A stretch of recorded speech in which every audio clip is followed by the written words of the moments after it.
2 Tawarikh pasal 17. Raja Yosafat, pengokohan kerajaan. Maka Yosafat anaknya menjadi raja menggantikan dia. Sebagai pemimpin Israel, ia memperkuat dirinya dengan menempatkan tentara di semua kota yang berkubu di Yehuda dan pasukan-pasukan pendudukan di tanah Yehuda, serta di kota-kota Efraim yang direbut oleh Asa ayahnya. Dan Tuhan menyertai Yosafat karena ia hidup mengikuti jejak yang dahulu dari Daud bapa leluhurnya, dan tidak mencari Baal-Baal, melainkan mencari Allah ayahnya. Ia hidup menurut perintah-perintahnya, dan tidak berbuat seperti Israel. Oleh sebab itu Tuhan mengokohkan kerajaan yang ada di bawah kekuasaannya. Seluruh Yehuda memberikan persembahan kepada Yosafat, sehingga ia menjadi kaya dan sangat terhormat. Dengan tabah hati ia hidup menurut jalan yang ditunjukkan Tuhan. Pula ia menjauhkan dari Yehuda segala bukit pengorbanan dan tiang berhala. Pada tahun ketiga pemerintahannya, ia mengutus beberapa pembesarnya, yakni Ben-Hail, Obadja, Zakaria, Netaneel, dan Mika, untuk mengajar di kota-kota Yehuda. Bersama-sama mereka turut juga beberapa orang Lewi, yakni Semaya, Netanya, Sebaja, Asael, Semiramot, Yonatan, Adonia, Tobia, dan Tob-Adonia, disertai imam-imam Elisama dan Yoram. Mereka memberikan pelajaran di Yehuda dengan membawa kitab Taurat Tuhan. Mereka mengelilingi semua kota di Yehuda sambil mengajar rakyat. Ketakutan yang dari Tuhan menimpa semua kerajaan di negeri-negeri sekeliling Yehuda, sehingga mereka tidak berani berperang melawan Yosafat. Dari antara orang-orang Filistin, ada yang membawa kepada Yosafat persembahan dan perak sebagai upeti. Juga orang-orang Arab membawa kepadanya kambing domba, domba jantan 7.700 ekor, dan kambing jantan 7.700 ekor. Yosafat makin lama makin kuat, menjadi luar biasa kuat. Di Yehuda, ia membangun benteng-benteng dan kota-kota perbekalan. Banyak perbekalannya di kota-kota Yehuda. Orang-orang perangnya ada di Yerusalem. Semuanya pahlawan yang gagah perkasa. Inilah daftar kesatuan mereka menurut puak-puak mereka. Panglima-panglima dari Yehuda ialah Panglima Adna dengan 300.000 pahlawan yang gagah perkasa. Di samping dia Panglima Yohanan dengan 280.000 orang. Dan di samping dia Amasya bin Zikri yang dengan sukarela telah menyerahkan dirinya kepada Tuhan dengan 200.000 pahlawan yang gagah perkasa. Dan dari Benyamin ialah Eliadah, seorang pahlawan yang gagah perkasa dengan 200.000 orang yang bersenjatakan busur dan perisai. Di samping dia Yosabat dengan 180.000 orang yang bersenjata untuk berperang. Mereka itulah yang bertugas pada raja, selain daripada mereka yang ditempatkan raja di kota-kota yang berkubu di seluruh Yehuda.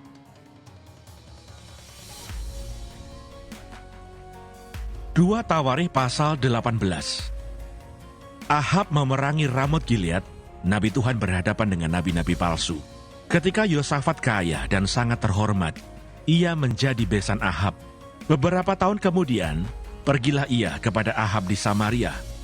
Ahab menyembelih banyak kambing domba dan lembu sapi untuk dia dan rombongannya, dan mengajaknya untuk menyerang Ramot Gilead. Berkatalah Ahab raja Israel kepada Yosafat raja Yehuda, "Maukah engkau pergi ke Ramot Gilead bersama-sama aku?" Jawabnya kepadanya, "Kita sama-sama, aku dan engkau, rakyatmu dan rakyatku. Aku akan bersama-sama engkau di dalam perang." Tetapi Yosafat berkata kepada raja Israel, "Baiklah, tanyakan dahulu firman Tuhan." Lalu raja Israel mengumpulkan para nabi, 400 orang banyaknya.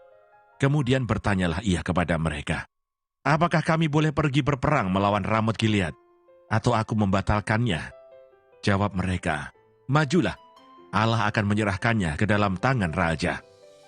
Tetapi Yosafat bertanya, "Tidak adakah lagi di sini seorang nabi Tuhan, supaya dengan perantaraannya kita dapat meminta petunjuk?"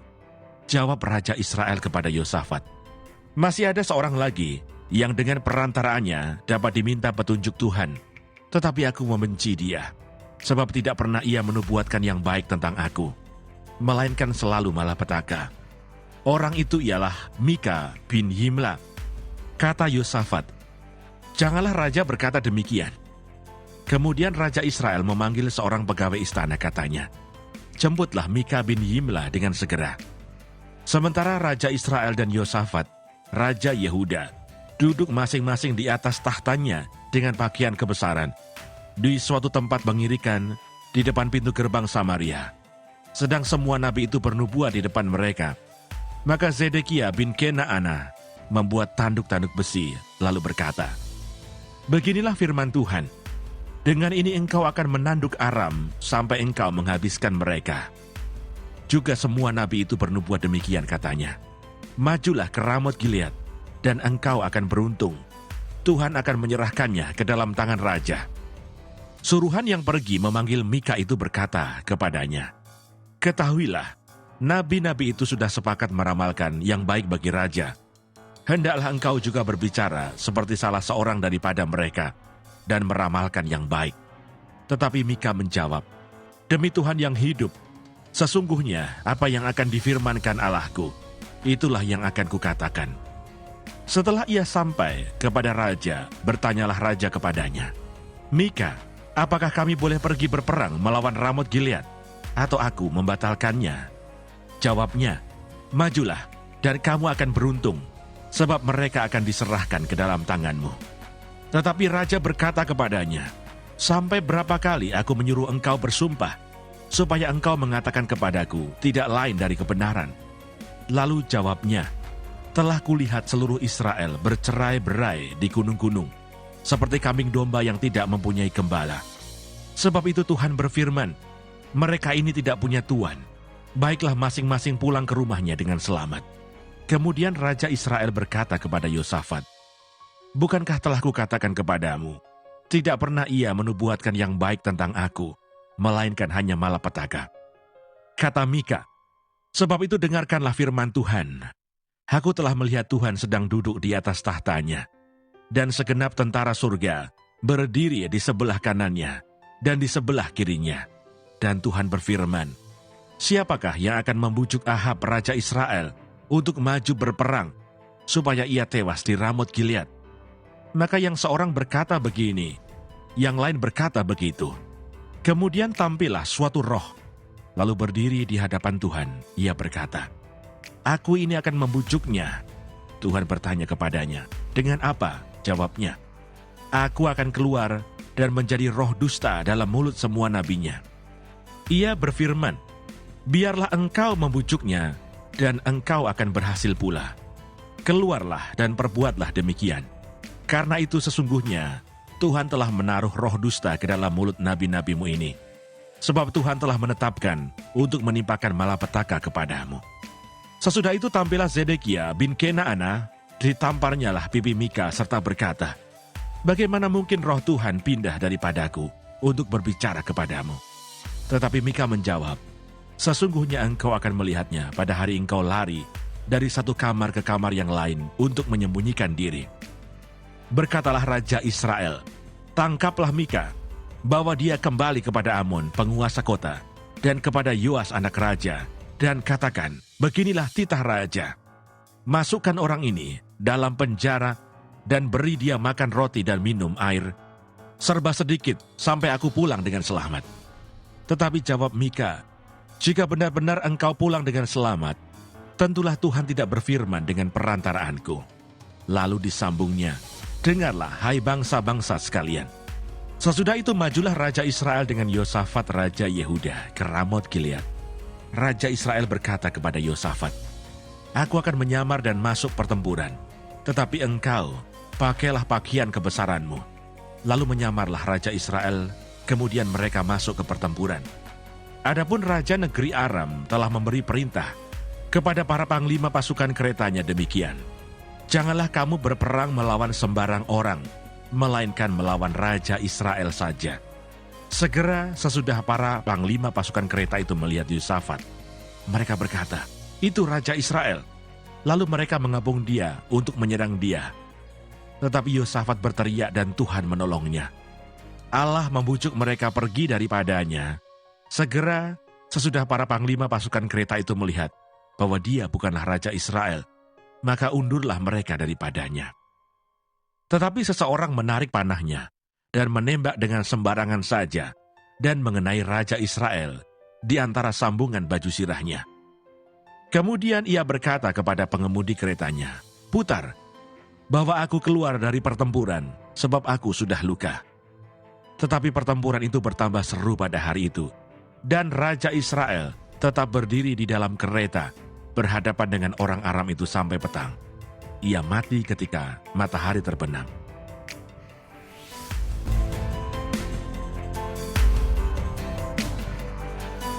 Dua Tawarikh pasal 19. Pelihat Yehu menegur Raja Yosafat. Yosafat Raja Yehuda pulang dengan selamat ke istananya di Yerusalem. Ketika itu Yehu bin Hanani pelihat itu pergi menemuinya dan berkata kepada Raja Yosafat, "Sewajarnyakah engkau menolong orang fasik dan bersahabat dengan mereka yang membenci Tuhan? Karena hal itu Tuhan murka terhadap engkau. Namun masih terdapat hal-hal yang baik padamu, karena engkau menghapuskan tiang-tiang berhala dari negeri ini dan mencari Allah dengan tekun." Yosafat mengangkat hakim-hakim. Yosafat diam di Yerusalem. Ia mengadakan kunjungan pula ke daerah-daerah, dari Berseba sampai ke pegunungan Efraim, sambil menyuruh rakyat berbalik kepada Tuhan, Allah nenek moyang mereka.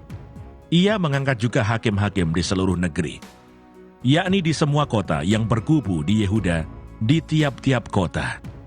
Berpesanlah ia kepada hakim-hakim itu, "Pertimbangkanlah apa yang kamu buat, karena bukanlah untuk manusia kamu memutuskan hukum, melainkan untuk Tuhan yang ada beserta kamu, bila kamu memutuskan hukum. Sebab itu kiranya kamu diliputi oleh rasa takut kepada Tuhan. Bertindaklah dengan seksama, karena berlaku curang, memihak, ataupun menerima suap tidak ada pada Tuhan Allah kita."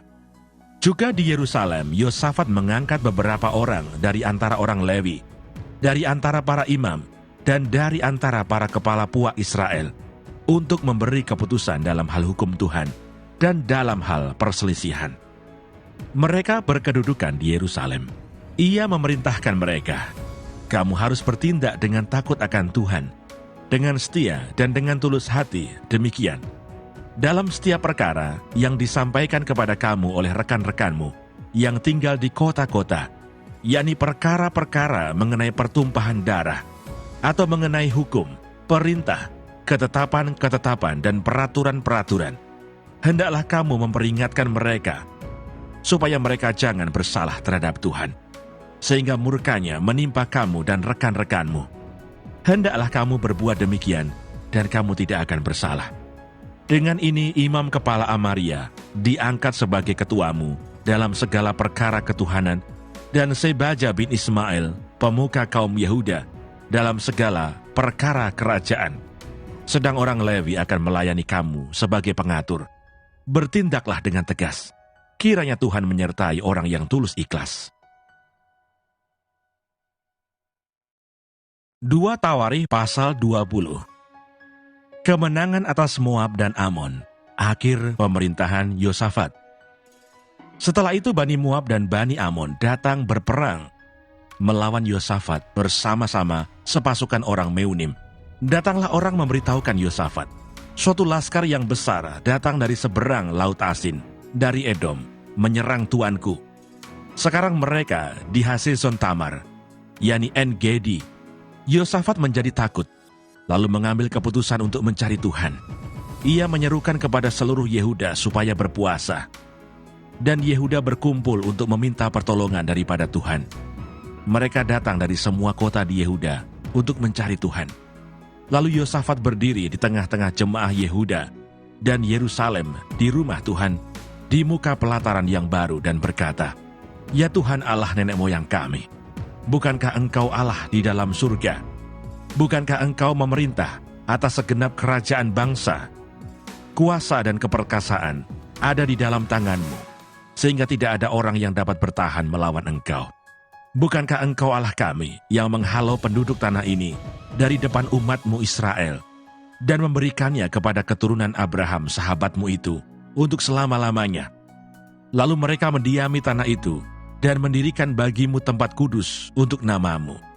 Kata mereka, bila sesuatu malapetaka menimpa kami, yakni pedang, penghukuman, penyakit sampar atau kelaparan, kami akan berdiri di muka rumah ini, di hadapanmu, karena namamu tinggal di dalam rumah ini. Dan kami akan berseru kepadamu di dalam kesesakan kami, sampai engkau mendengar dan menyelamatkan kami. Sekarang lihatlah Bani Amon dan Moab, dan orang-orang dari pegunungan Seir ini. Ketika orang Israel datang dari tanah Mesir, engkau melarang mereka memasuki negerinya. Oleh sebab itu mereka menjauhinya dan tidak memusnahkannya. Lihatlah, sebagai pembalasan mereka datang mengusir kami dari tanah milik yang telah engkau wariskan kepada kami. Ya Allah kami, tidakkah engkau akan menghukum mereka, karena kami tidak mempunyai kekuatan untuk menghadapi laskar yang besar ini yang datang menyerang kami. Kami tidak tahu apa yang harus kami lakukan, tetapi mata kami tertuju kepadamu. Sementara itu seluruh Yehuda berdiri di hadapan Tuhan, juga segenap keluarga mereka dengan istri dan anak-anak mereka. Lalu Yahasiel bin Zakaria bin Benaya bin Matanya, seorang Lewi dari Bani Asaf, dihinggapi roh Tuhan di tengah-tengah jemaah dan berseru, camkanlah, hai seluruh Yehuda dan penduduk Yerusalem, dan tuanku Raja Yosafat. Beginilah firman Tuhan kepadamu, janganlah kamu takut dan terkejut karena laskar yang besar ini, sebab bukan kamu yang akan berperang, melainkan Allah. Besok haruslah kamu turun menyerang mereka. Mereka akan mendaki pendakian Sis, dan kamu akan mendapati mereka di ujung lembah, di muka padang gurun Yeruel. Dalam peperangan ini, tidak usah kamu bertempur. Hai Yehuda dan Yerusalem, tinggallah berdiri di tempatmu, dan lihatlah bagaimana Tuhan memberikan kemenangan kepadamu. Janganlah kamu takut dan terkejut. Majulah besok menghadapi mereka. Tuhan akan menyertai kamu. Lalu berlututlah Yosafat dengan mukanya ke tanah. Seluruh Yehuda dan penduduk Yerusalem pun sujud di hadapan Tuhan dan menyembah kepadanya. Kemudian orang Lewi dan Bani Kehat dan Bani Korah bangkit berdiri untuk menyanyikan puji-pujian bagi Tuhan, Allah Israel, dengan suara yang sangat nyaring. Keesokan harinya, pagi-pagi mereka maju menuju padang gurun Tekoa. Ketika mereka hendak berangkat, berdirilah Yosafat dan berkata, dengar hai Yehuda dan penduduk Yerusalem, percayalah kepada Tuhan Allahmu, dan kamu akan tetap teguh. Percayalah kepada nabi-nabinya, dan kamu akan berhasil. Setelah ia berunding dengan rakyat, ia mengangkat orang-orang yang akan menyanyi nyanyian untuk Tuhan dan memuji Tuhan dalam pakaian kudus yang semarak. Pada waktu mereka keluar di muka orang-orang bersenjata sambil berkata, nyanyikanlah nyanyian syukur bagi Tuhan, bahwasanya untuk selama-lamanya kasih setianya.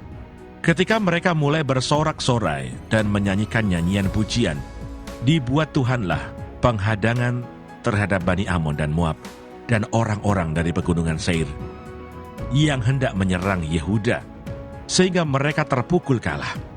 Lalu Bani Amon dan Moab berdiri menentang penduduk pegunungan Seir, hendak menumpas dan memunahkan mereka.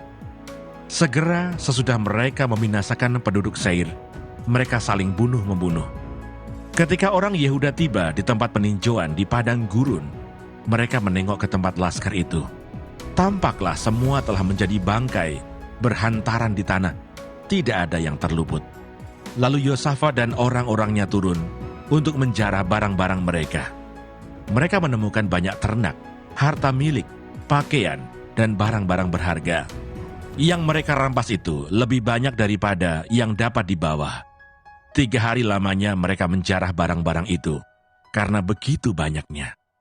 Pada hari keempat mereka berkumpul di lembah pujian. Di sanalah mereka memuji Tuhan, dan itulah sebabnya orang menamakan tempat itu lembah pujian hingga sekarang. Lalu pulanglah sekalian orang Yehuda dan Yerusalem dengan Yosafat di depan. Mereka kembali ke Yerusalem dengan sukacita, karena Tuhan telah membuat mereka bersukacita karena kekalahan musuh mereka. Mereka masuk ke Yerusalem dengan gambus dan kecapi dan nafiri, lalu menuju rumah Tuhan. Ketakutan yang dari Allah menghinggapi semua kerajaan negeri-negeri lain. Ketika mereka mendengar bahwa Tuhan yang berperang melawan musuh-musuh Israel, Dan kerajaan Yosafat amanlah, karena Allahnya mengaruniakan keamanan kepadanya di segala penjuru. Yosafat memerintah atas Yehuda. Ia berumur 35 tahun pada waktu ia menjadi raja, dan 25 tahun lamanya ia memerintah di Yerusalem. Nama ibunya ialah Azubah, anak Silhi. Ia hidup mengikuti jejak Asa ayahnya. Ia tidak menyimpang daripadanya dan melakukan apa yang benar di mata Tuhan. Hanya bukit-bukit pengorbanan tidak dijauhkan. Bangsa itu belum mengarahkan hatinya kepada Allah nenek moyang mereka. Selebihnya dari riwayat Yosafat, dari awal sampai akhir, sesungguhnya semuanya itu tertulis di dalam riwayat Yehu bin Hanani yang tercantum di dalam kitab Raja-Raja Israel. Kemudian Yosafat Raja Yehuda bersekutu dengan Ahazia, Raja Israel, yang fasik perbuatannya. Ia bersekutu dengan Ahazia untuk membuat kapal-kapal yang dapat berlayar ke Tarsis. Kapal-kapal itu dibuat mereka di Esion Geber. Tetapi Eliezer bin Dodawa dari Maresa bernubuat terhadap Yosafat, katanya, "Karena engkau bersekutu dengan Ahazia, maka Tuhan akan merobohkan pekerjaanmu." Lalu kapal-kapal itu pecah dan tak dapat berlayar ke Tarsis.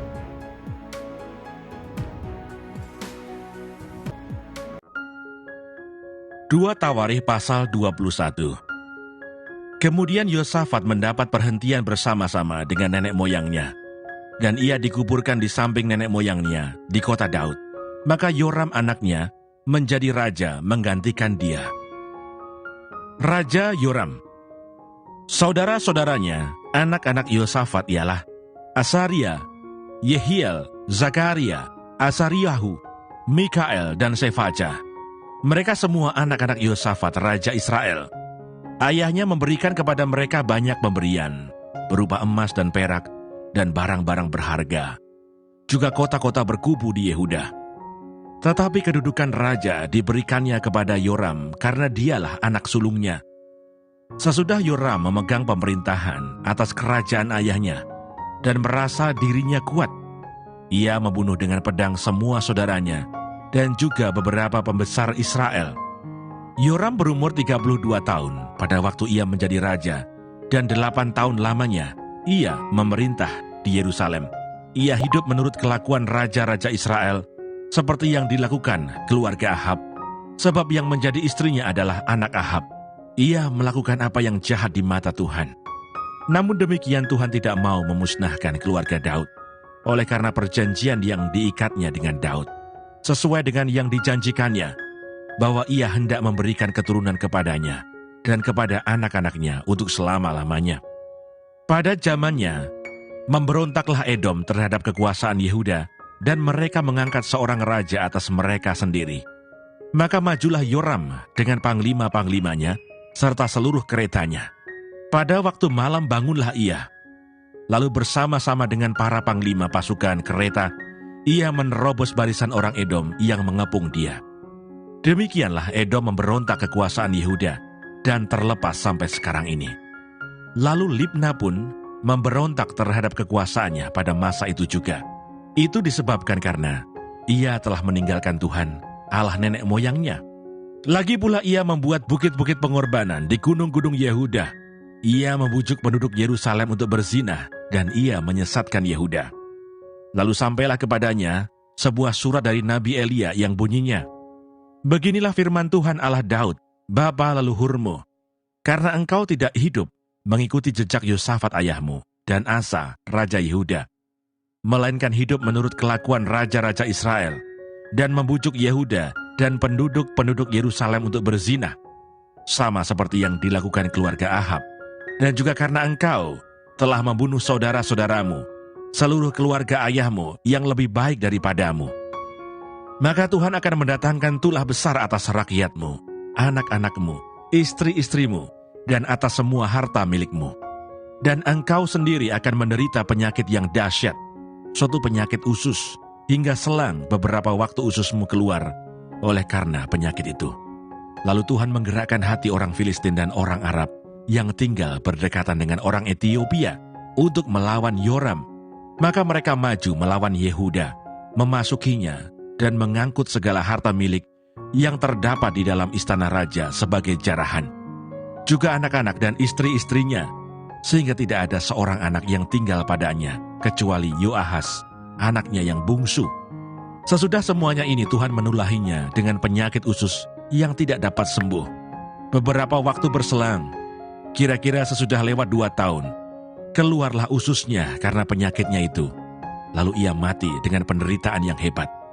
Rakyatnya tidak menyalakan api baginya, seperti yang diperbuat mereka bagi nenek moyangnya. Ia berumur 32 tahun pada waktu ia menjadi raja, dan 8 tahun lamanya ia memerintah di Yerusalem. Ia meninggal dengan tidak dicintai orang.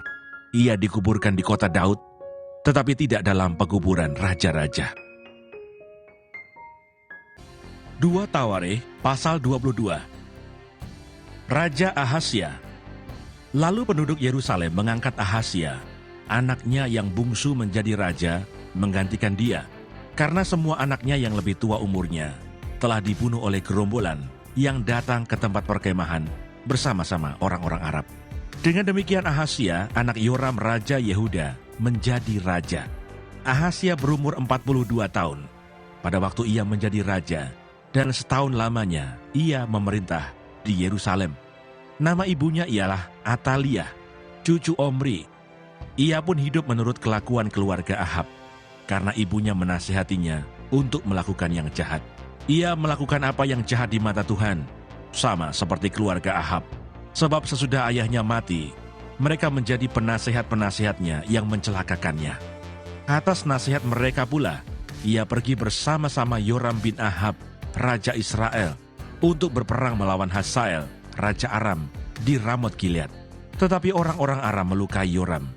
Kemudian pulanglah ia ke Yisrael untuk diobati oleh karena luka-luka yang didapatnya di Rama pada waktu ia berperang melawan Hazael, Raja Aram. Dan Ahazia anak Yoram Raja Yehuda pergi menjenguk Yoram bin Ahab di Yisrael karena dia sakit. Ahazia dibunuh Yehu. Telah ditentukan Allah bahwa Ahazia akan menemui ajalnya pada waktu ia mengunjungi Yoram. Maka ketika Ahazia datang, pergilah ia bersama-sama Yoram mendapatkan Yehu, cucu Nimsi, yang telah diurapi Tuhan, supaya dialah yang melenyapkan keluarga Ahab. Sementara Yehu melakukan penghukuman atas keluarga Ahab, ia menjumpai pembesar-pembesar Yehuda dan anak-anak saudara-saudara Ahazia yang melayani Ahazia. Juga mereka dibunuhnya. Lalu ia mencari Ahazia. Ahazia tertangkap ketika ia bersembunyi di Samaria. Ia dibawa kepada Yehu, lalu dibunuh. Tetapi dikuburkan juga karena kata orang, dia ini cucu Yosafat yang mencari Tuhan dengan segenap hatinya. Dari keluarga Ahazia tidak ada lagi yang sanggup memerintah. Atalia dibunuh dan Yoas menjadi raja. Ketika Atalia, ibu Ahazia, melihat bahwa anaknya sudah mati, maka bangkitlah ia membinasakan semua keturunan raja dari kaum Yehuda. Tetapi Yosabat, anak perempuan raja, mengambil Yoas bin Ahazia, menculik dia dari tengah-tengah anak-anak raja yang hendak dibunuh itu, memasukkan dia dengan inang penyusunya ke dalam gudang tempat tidur. Demikianlah Yosabat, anak perempuan Raja Yoram, istri Imam Yoyada. Ia adalah saudara perempuan Ahazia, menyembunyikan dia terhadap Atalia, sehingga ia tidak dibunuh Atalia. Maka tinggallah Yoas 6 tahun lamanya bersama-sama mereka dengan bersembunyi di rumah Allah, sementara Atalia memerintah negeri. 2 Tawarikh pasal 23. Tetapi dalam tahun ke-7, Yoyada memberanikan diri dan ia mengadakan persepakatan dengan para kepala pasukan 100, yakni Azaria bin Yeroham, Ismail bin Yohanan, Asaria bin Obed, Maaseya bin Adaya, dan Elisafat bin Sikri. Mereka mengelilingi Yehuda dan mengumpulkan orang-orang Lewi dari semua kota di Yehuda, serta kepala-kepala puak orang Israel, dan mereka semua datang ke Yerusalem. Lalu seluruh jemaah itu mengikat perjanjian dengan raja di rumah Allah. Kata Yoyada kepada mereka, "Lihatlah anak raja, biarlah ia memerintah, seperti yang telah difirmankan Tuhan tentang anak-anak Daud. Inilah yang harus kamu lakukan, sepertiga dari kamu, yakni yang selesai bertugas pada hari Sabat, baik imam maupun orang Lewi, haruslah menjadi penunggu pintu. Sepertiga lagi haruslah berada di istana raja, Dan sepertiga pula di pintu gerbang dasar, sedang seluruh rakyat haruslah berada di pelataran rumah Tuhan. Siapapun tidak boleh memasuki rumah Tuhan selain daripada para imam dan orang-orang Lewi yang bertugas. Mereka boleh masuk karena mereka kudus. Tetapi seluruh rakyat haruslah mentaati peraturan Tuhan. Dalam pada itu orang-orang Lewi haruslah mengelilingi raja dari segala penjuru, masing-masing dengan senjatanya di tangannya. Dan siapa yang memasuki rumah itu haruslah dibunuh. Dan baiklah kamu menyertai raja setiap kali ia keluar atau masuk. Orang-orang Lewi dan seluruh Yehuda melakukan tepat seperti yang diperintahkan Imam Yoyada. Masing-masing mengambil orang-orangnya yang selesai bertugas pada hari Sabat bersama-sama dengan orang-orang yang masuk bertugas pada hari itu. Karena Imam Yoyada tidak membebaskan rombongan-rombongan itu. Lalu Imam Yoyada memberikan kepada para kepala pasukan 100 itu tombak-tombak, utar-utar, dan perisai-perisai kepunyaan Raja Daud yang ada di rumah Allah. Ia menempatkan seluruh rakyat, masing-masing dengan lembing di tangannya, di lambung kanan sampai ke lambung kiri rumah itu, dengan mengelilingi mezbah dan rumah itu untuk melindungi raja. Sesudah itu Yoyada dan anak-anaknya membawa anak raja itu keluar, mengenakan jejamang kepadanya, dan memberikan hukum Allah kepadanya. Mereka menobatkan dia menjadi raja serta mengurapinya. Lalu berserulah rakyat, "Hiduplah raja!" Ketika Atalia mendengar pekik rakyat yang berlari-lari menyambut raja dan memuji-muji dia, pergilah ia mendapatkan rakyat itu ke dalam rumah Tuhan. Lalu dilihatnyalah raja berdiri dekat tiangnya pada jalan masuk, sedang para pemimpin dengan para pemegang nafiri ada dekat raja. Dan seluruh rakyat negeri bersukaria sambil meniup nafiri, sedang para penyanyi dengan alat-alat musik mereka memimpin nyanyian puji-pujian. Maka Atalia mengoyakkan pakaiannya sambil berkata, "Khianat, khianat!" Tetapi Imam Yoyada menyuruh keluar para kepala pasukan 100, yakni orang-orang yang mengepalai tentara, katanya kepada mereka, "Bawalah dia keluar dari antara barisan. Siapa yang memihak kepadanya harus dibunuh dengan pedang. Sebab imam itu telah berkata tadinya, 'Jangan kamu membunuhnya di rumah Tuhan.'" Lalu mereka menangkap perempuan itu. Pada waktu ia sampai ke jalan masuk istana raja, pada pintu gerbang kuda, dibunuhlah ia di situ. Kemudian Yoyada mengikat perjanjian antara dia dengan segenap rakyat dan raja, bahwa mereka menjadi umat Tuhan. Sesudah itu masuklah seluruh rakyat ke rumah Baal, lalu merobohkannya. Mereka memecahkan mezbah-mezbahnya dan patung-patungnya, dan membunuh Matan, imam Baal, di depan mezbah-mezbah itu. Kemudian Yoyada menyerahkan pengawasan atas rumah Tuhan kepada imam-imam dan orang-orang Lewi yang telah dibagi-bagi dalam rombongan oleh Daud untuk bertugas di dalam rumah Tuhan, yakni untuk mempersembahkan korban bakaran kepada Tuhan, seperti tertulis di dalam Taurat Musa, dengan sukaria dan dengan nyanyian menurut petunjuk Daud. Juga ditempatkannya penunggu-penunggu pintu pada pintu-pintu gerbang rumah Tuhan, supaya dalam hal apapun juga jangan masuk seseorang yang najis. Sesudah itu ia mengajak para kepala pasukan 100, para pemuka, para pemerintah rakyat, dan seluruh rakyat negeri, lalu membawa raja turun dari rumah Tuhan. Mereka masuk ke istana raja melalui pintu gerbang atas, lalu mendudukkan raja ke atas tahta kerajaan. Bersukarialah seluruh rakyat negeri, dan amanlah kota itu, setelah Atalia mati dibunuh dengan pedang. 2 Tawarikh pasal 24. Raja Yoas. Yoas berumur 7 tahun pada waktu ia menjadi raja, dan 40 tahun lamanya ia memerintah di Yerusalem. Nama ibunya ialah Sibia dari Beersheba. Yoas melakukan apa yang benar di mata Tuhan selama hidup Imam Yoyada. Yoyada mengambil 2 orang istri bagi dia. Dari mereka ia mendapat anak laki-laki dan anak perempuan. Kemudian Yoas bermaksud untuk membaharui rumah Tuhan. Ia mengumpulkan para imam dan orang Lewi dan berkata kepada mereka, "Pergilah kamu ke kota-kota Yehuda dan kumpulkanlah uang dari seluruh orang Israel untuk memperbaiki rumah Allahmu setiap tahun. Lakukanlah hal itu dengan segera. Tetapi orang Lewi itu tidak melakukannya dengan segera. Lalu raja memanggil imam kepala Yoyada dan bertanya kepadanya, "Mengapa engkau tidak menuntut kepada orang-orang Lewi untuk membawa dari Yehuda dan dari Yerusalem pajak yang dikenakan Musa, hamba Allah itu, kepada jemaah Israel untuk kemah tempat hukum Allah? Sebab anak-anak Atalia, perempuan fasik itu, telah membongkar rumah Allah, bahkan memakai barang-barang kudus rumah Tuhan untuk para Baal." Sesudah itu raja memerintahkan supaya dibuat sebuah peti dan ditempatkan di depan pintu gerbang rumah Tuhan. Lalu menyuruh mengumumkan di Yehuda dan di Yerusalem bahwa orang harus membawa bagi Tuhan pajak yang dikenakan Musa, hamba Allah itu, kepada orang Israel di padang gurun. Maka bersukacitalah semua pemimpin dan seluruh rakyat. Mereka datang membawa pajaknya dan memasukkannya ke dalam peti itu sampai penuh. Setiap kali peti itu dibawa masuk untuk diperiksa oleh orang-orang Lewi atas nama raja, dan apabila mereka melihat bahwa sudah banyak uang di dalamnya, maka datanglah panitera raja dan kuasa usaha imam kepala mengeluarkan isi peti itu. Kemudian mereka mengangkat peti itu, lalu menaruhnya pula di tempatnya. Demikianlah mereka lakukan setiap kali, dan banyaklah uang yang dikumpulkan. Raja dan Yoyada menyerahkan uang itu kepada mereka yang memanduri pekerjaan pada rumah Tuhan. Mereka ini mengupah tukang-tukang pahat dan tukang-tukang kayu untuk membaharui rumah Tuhan. Juga tukang-tukang besi dan tembaga untuk memperbaiki rumah Tuhan. Setelah itu mulailah tukang-tukang itu bekerja. Pekerjaan perbaikan maju di bawah tangan mereka. Mereka membangun kembali rumah Allah menurut keadaannya semula dan mengokohkannya.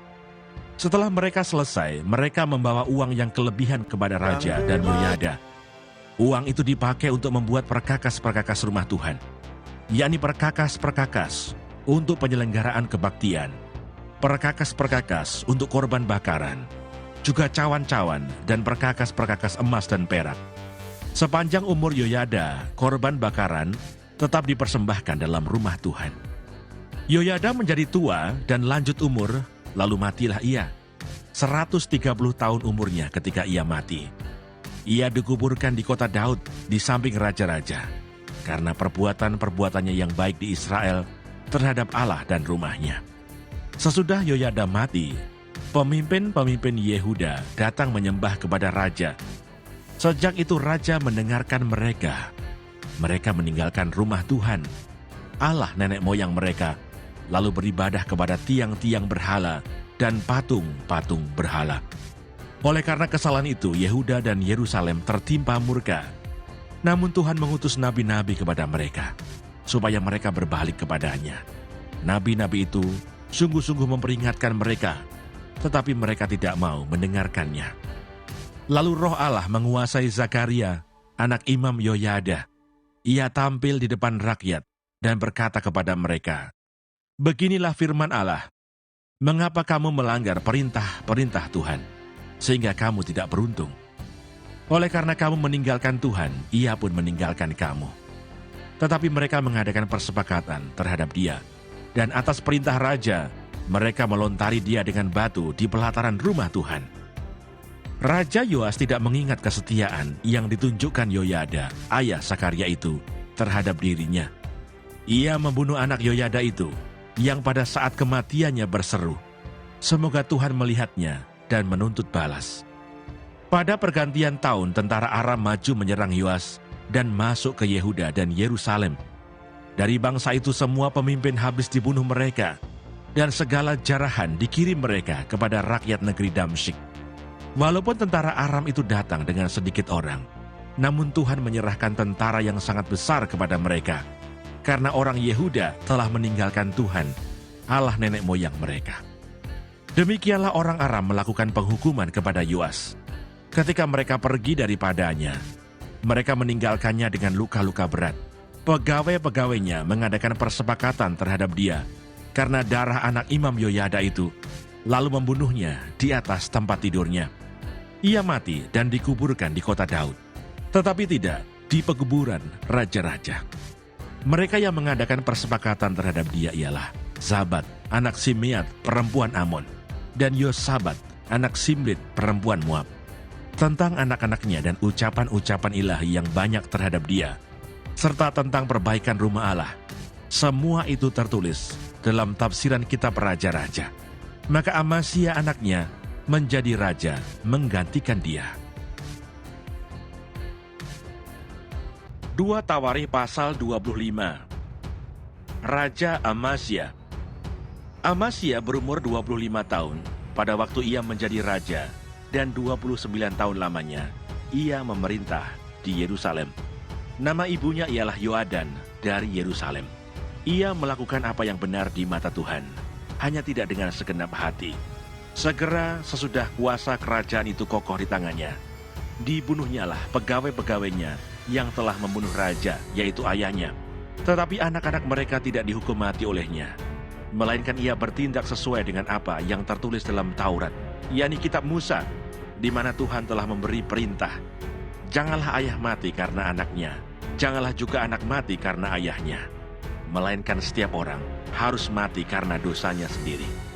Lalu Amasya mengumpulkan orang Yehuda dan menyuruh mereka, yakni seluruh orang Yehuda dan Benyamin, berdiri menurut puak-puak di bawah kepala-kepala pasukan 1.000 dan kepala-kepala pasukan 100. Ketika ia menghitung mereka yang berumur 20 tahun ke atas, didapatinya 300.000 teruna yang sanggup keluar berperang dengan tombak dan perisai. Selain itu, ia menyewa 100.000 pahlawan yang gagah perkasa dari Israel dengan bayaran 100 talenta perak. Tetapi seorang abdi Allah datang kepadanya dan berkata, "Ya Raja, janganlah tentara Israel dibiarkan bergabung kepada tuanku, karena Tuhan tidak menyertai Israel, yakni semua Bani Efraim ini. Dan jikalau mereka bergabung juga, bagaimanapun juga perbuatan dan kekuatanmu di dalam perang, Allah akan menggelincirkan engkau di depan musuh. Sebab Allah mempunyai kuasa untuk menolong dan menggelincirkan." Lalu kata Amasya kepada abdi Allah itu, "Bagaimana dengan 100 talenta yang telah kuberikan kepada pasukan-pasukan Israel itu?" Jawab abdi Allah itu, "Tuhan dapat memberikan lebih daripada itu kepadamu." Kemudian Amasya memisahkan pasukan yang datang bergabung kepadanya dari Efraim, supaya mereka kembali ke tempat tinggalnya. Maka sangat marahlah mereka terhadap Yehuda. Mereka kembali ke tempat tinggalnya dengan marah yang menyala-nyala. Amasya mendapat keberanian, lalu memimpin rakyatnya ke lembah Asin dan memukul kalah 10.000 orang dari Bani Seir. Selain itu, 10.000 orang ditawan hidup-hidup oleh Bani Yehuda dan dibawa ke suatu puncak bukit batu. Lalu mereka dicampakkan dari puncak bukit batu itu, sehingga hancurlah mereka semua. Tetapi orang-orang dari pasukan yang dipulangkan Amasya dan yang tidak diperbolehkan ikut berperang dengan dia, menyerbu kota-kota di Yehuda dari jurusan Samaria sampai ke Bet-Horon dan menewaskan 3.000 orang penduduknya dan merampas banyak jarahan. Ketika Amasya kembali setelah mengalahkan orang-orang Edom itu, ia mendirikan para allah Bani Seir yang dibawanya pulang sebagai allahnya. Ia sujud menyembah kepada allah-allah itu dan membakar korban untuk mereka. Maka bangkitlah murka Tuhan terhadap Amasya. Ia menyuruh seorang nabi kepadanya yang berkata, "Mengapa engkau mencari Allah sesuatu bangsa yang tidak dapat melepaskan bangsanya sendiri dari tanganmu?" Waktu nabi sedang berbicara, berkatalah Amasya kepadanya, "Apakah kami telah mengangkat engkau menjadi penasihat raja? Diamlah, apakah engkau mau dibunuh?" Lalu diamlah nabi itu setelah berkata, "Sekarang aku tahu bahwa Allah telah menentukan akan membinasakan engkau, karena engkau telah berbuat hal ini dan tidak mendengarkan nasihatku." Kemudian Amasya, Raja Yehuda, mengadakan perundingan, lalu menyuruh orang kepada Yoas bin Yoahas bin Yehu, Raja Israel, mengatakan, "Mari kita mengadu tenaga." Tetapi Yoas, Raja Israel, menyuruh orang kepada Amasya, Raja Yehuda, mengatakan, "Onak yang di Gunung Libanon mengirim pesan kepada pohon aras yang di Gunung Libanon. Bunyinya, 'Berikanlah anakmu perempuan kepada anakku laki-laki menjadi istrinya.' Tetapi binatang-binatang hutan yang ada di Gunung Libanon itu berjalan lewat dari sana, lalu menginjak onak itu. Pikirmu engkau sudah mengalahkan Edom, sebab itu hatimu mengangkat-angkat dirimu untuk mendapat kehormatan. Sekarang tinggal saja di rumah. Untuk apa engkau menantang malapetaka, sehingga engkau jatuh, dan Yehuda bersama-sama engkau?" Tetapi Amasya tidak mau mendengarkan. Sebab hal itu telah ditetapkan Allah yang hendak menyerahkan mereka ke dalam tangan Yoas, karena mereka telah mencari Allah orang Edom.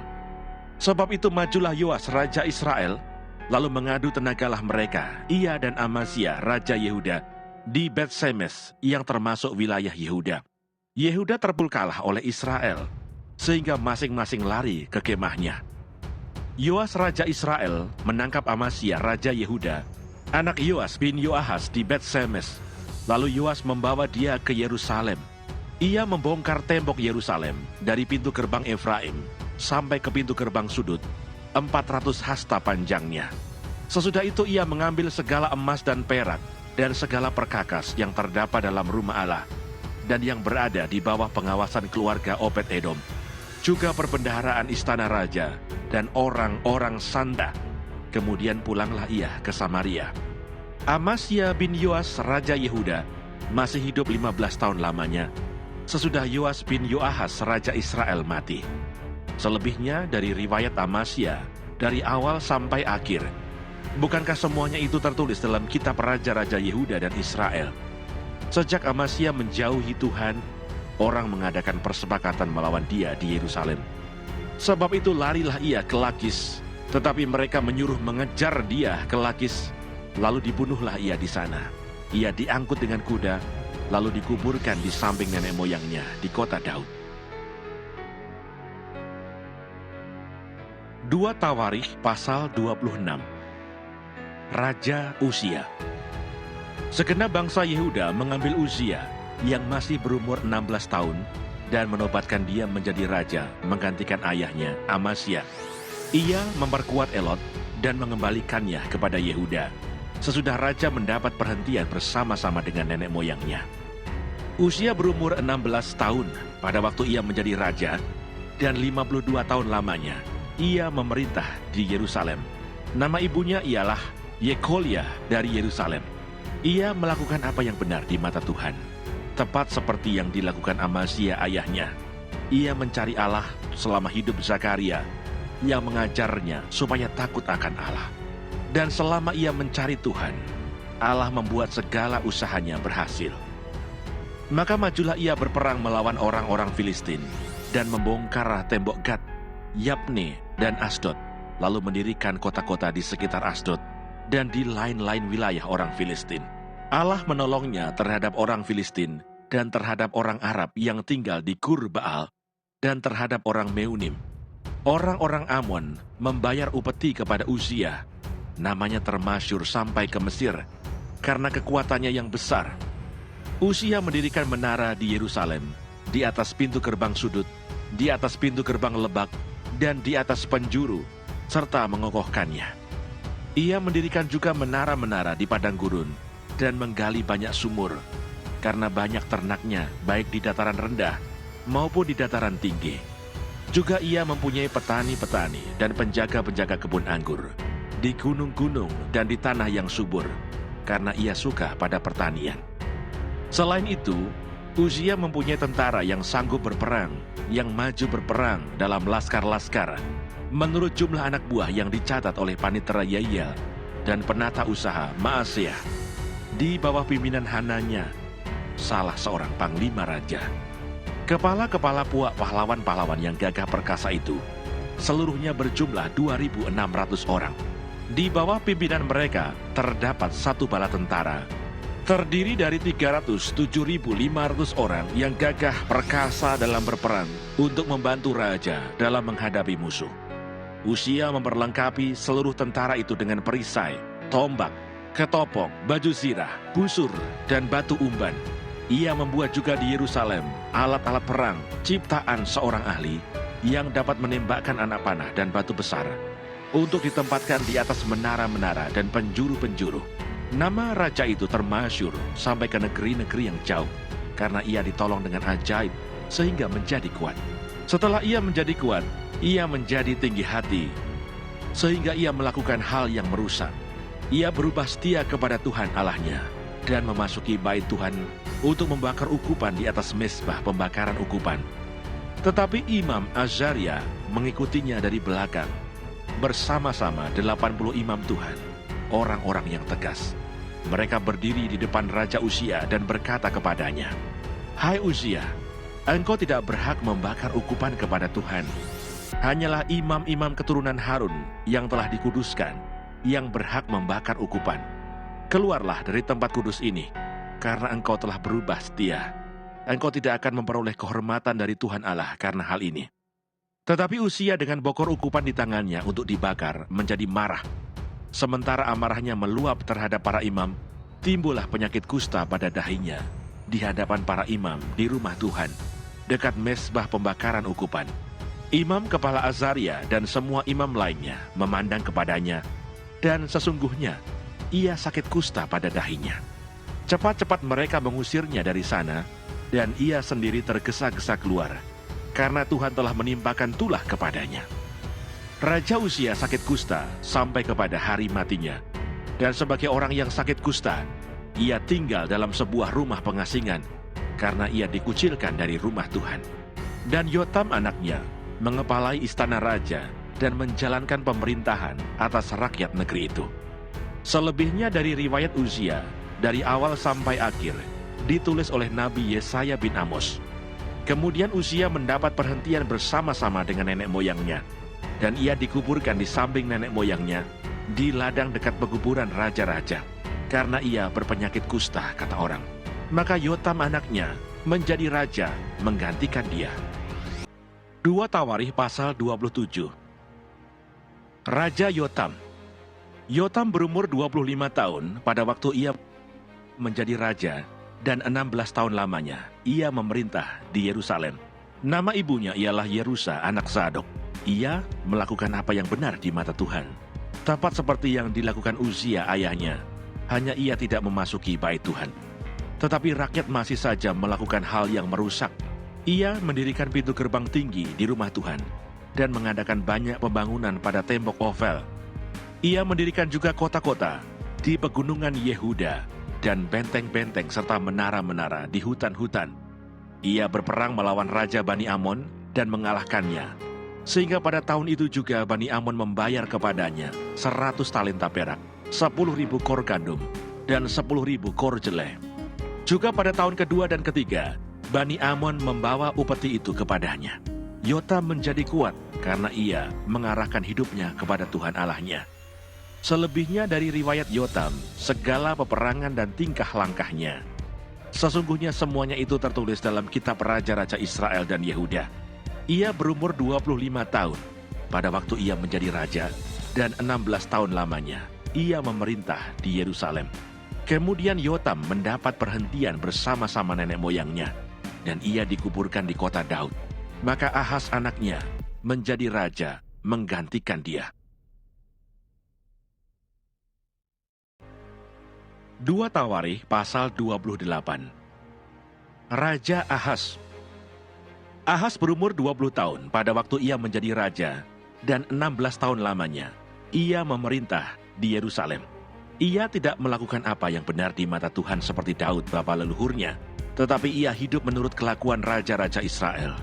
Bahkan ia membuat patung-patung tuangan untuk para Baal. Ia membakar juga korban di lebak Ben Hinnom, dan membakar anak-anaknya sebagai korban dalam api, sesuai dengan perbuatan keji bangsa-bangsa yang telah dihalaukan Tuhan dari depan orang Israel. Ia mempersembahkan dan membakar korban di bukit-bukit pengorbanan, dan di atas tempat-tempat yang tinggi, dan di bawah setiap pohon yang rimbun. Sebab itu Tuhan Allahnya menyerahkannya ke dalam tangan raja orang Aram. Mereka mengalahkan dia dan menawan banyak orang daripadanya, yang diangkut ke Damsyik. Kemudian ia diserahkan pula ke dalam tangan raja Israel, dan mengalami kekalahan yang besar. Sebab dalam sehari, Pekah bin Remalia menewaskan di Yehuda 120.000 orang. Semuanya orang-orang yang tangkas, oleh karena mereka telah meninggalkan Tuhan, Allah nenek moyang mereka. Dan Sikri, pahlawan dari Efraim, membunuh Maaseiah, anak raja, Asrikam, kepala istana, dan Elkana, orang kedua di bawah raja. Orang Israel menawan dari saudara-saudaranya 200.000 orang, yakni perempuan-perempuan, serta anak-anak lelaki dan anak-anak perempuan. Mereka merampas juga banyak harta milik daripada orang-orang itu, dan membawa rampasan itu ke Samaria. Tetapi di sana ada seorang nabi Tuhan yang bernama Oded. Ia pergi menemui tentara yang pulang ke Samaria dan berkata kepada mereka, "Lihatlah, karena kehangatan murkanya kepada Yehuda, Tuhan Allah nenek moyangmu menyerahkan mereka ke dalam tanganmu, dan kamu telah mengadakan pembunuhan di antara mereka dengan kegeraman yang sampai ke langit. Dan sekarang kamu bermaksud menaklukkan orang Yehuda dan Yerusalem menjadi hambamu laki-laki dan perempuan. Tidak adakah pada kamu sendiri kesalahan yang besar terhadap Tuhan Allahmu? Maka sekarang dengarkanlah kataku ini. Kembalikanlah orang-orang yang kamu tawan dari saudara-saudaramu itu, karena murka Allah menyala-nyala terhadap kamu." Lalu bangkitlah beberapa pemimpin Bani Efraim, yakni Asaria bin Yohanan, Berekia bin Mesilemot, Yehizkia bin Salum, dan Amasa bin Hadlai menghadapi orang-orang yang pulang dari perang, dan berkata kepada mereka, "Jangan bawa tawanan-tawanan itu kemari, sebab maksudmu itu menjadikan kita bersalah terhadap Tuhan, dan menambah dosa dan kesalahan kita. Sudah cukup besar kesalahan kita, dan murka yang menyala-nyala telah menimpa Israel." Lalu orang-orang yang bersenjata itu meninggalkan tawanan dan barang-barang rampasannya di muka para pemimpin dan seluruh jemaah. Dan orang-orang yang ditunjuk dengan disebut namanya bangkit, lalu menjemput para tawanan itu. Semua orang yang telanjang mereka berikan pakaian dari rampasan itu. Orang-orang itu diberi pakaian, kasut, makanan, dan minuman.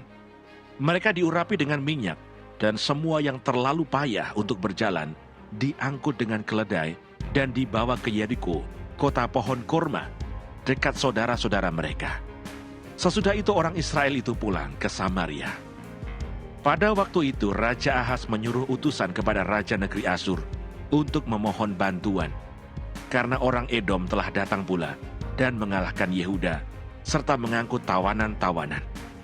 Orang-orang Filistin juga telah menyerbu kota-kota di daerah bukit dan di tanah Negeb Yehuda. Mereka pun merebut Bet-Semes, Ayalon, Gederot, Soko dengan segala anak kotanya, Timna dengan segala anak kotanya, Gomso dengan segala anak kotanya, dan menetap di kota-kota itu. Demikianlah Tuhan merendahkan Yehuda oleh karena Ahaz, Raja Israel itu, membiarkan kebiadaban berlaku di Yehuda dan berubah setia kepada Tuhan. Maka datanglah Tilgat-Pilneser, Raja Negeri Asyur kepadanya, hanya bukan membantu dia, melainkan menyesakkannya. Walaupun Ahaz merampas barang-barang dari rumah Tuhan, dari rumah raja, dan dari rumah-rumah para pemimpin, dan menyerahkan semua itu kepada Raja Negeri Asyur, namun perbuatannya itu tidak menguntungkan dia. Dalam keadaan terdesak itu, Raja Ahaz ini malah semakin berubah setia terhadap Tuhan. Ia mempersembahkan korban kepada para allah orang Damsyik yang telah mengalahkan dia. Pikirnya, yang membantu raja-raja orang Aram adalah para allah mereka. Kepada merekalah aku akan mempersembahkan korban, supaya mereka membantu aku juga. Tetapi allah-allah itulah yang menjadi sebab keruntuhan bagi dia, dan bersama-sama dengan dia bagi seluruh Israel. Ahaz mengumpulkan perkakas-perkakas rumah Allah dan menghancurkannya. Ia menutup pintu rumah Tuhan, lalu membuat mezbah-mezbah bagi dirinya di segenap penjuru Yerusalem. Di tiap-tiap kota di Yehuda, ia membuat bukit-bukit pengorbanan untuk membakar korban bagi allah lain. Dengan demikian ia menyakiti hati Tuhan, Allah nenek moyangnya. Selebihnya, dari riwayatnya dan seluruh tingkah langkahnya, dari awal sampai akhir, sesungguhnya semuanya itu tertulis dalam kitab Raja-Raja Yehuda dan Israel. Kemudian Ahaz mendapat perhentian bersama-sama dengan nenek moyangnya dan dikuburkan di dalam kota di Yerusalem. Tetapi ia tidak dibawa ke pekuburan raja-raja Israel. Maka Hizkia anaknya menjadi raja menggantikan dia.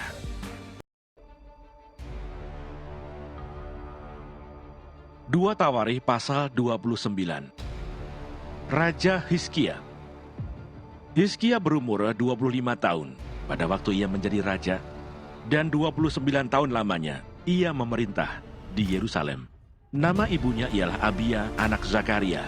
Ia melakukan apa yang benar di mata Tuhan, tepat seperti yang dilakukan Daud, bapa leluhurnya. Hizkia menguduskan kembali rumah Tuhan. Pada tahun pertama pemerintahannya, dalam bulan yang pertama, ia membuka pintu-pintu rumah Tuhan dan memperbaikinya. Ia mendatangkan para imam dan orang-orang Lewi dan mengumpulkan mereka di halaman sebelah timur.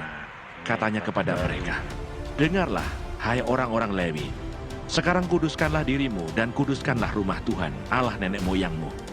Keluarkanlah kecemaran dari tempat kudus.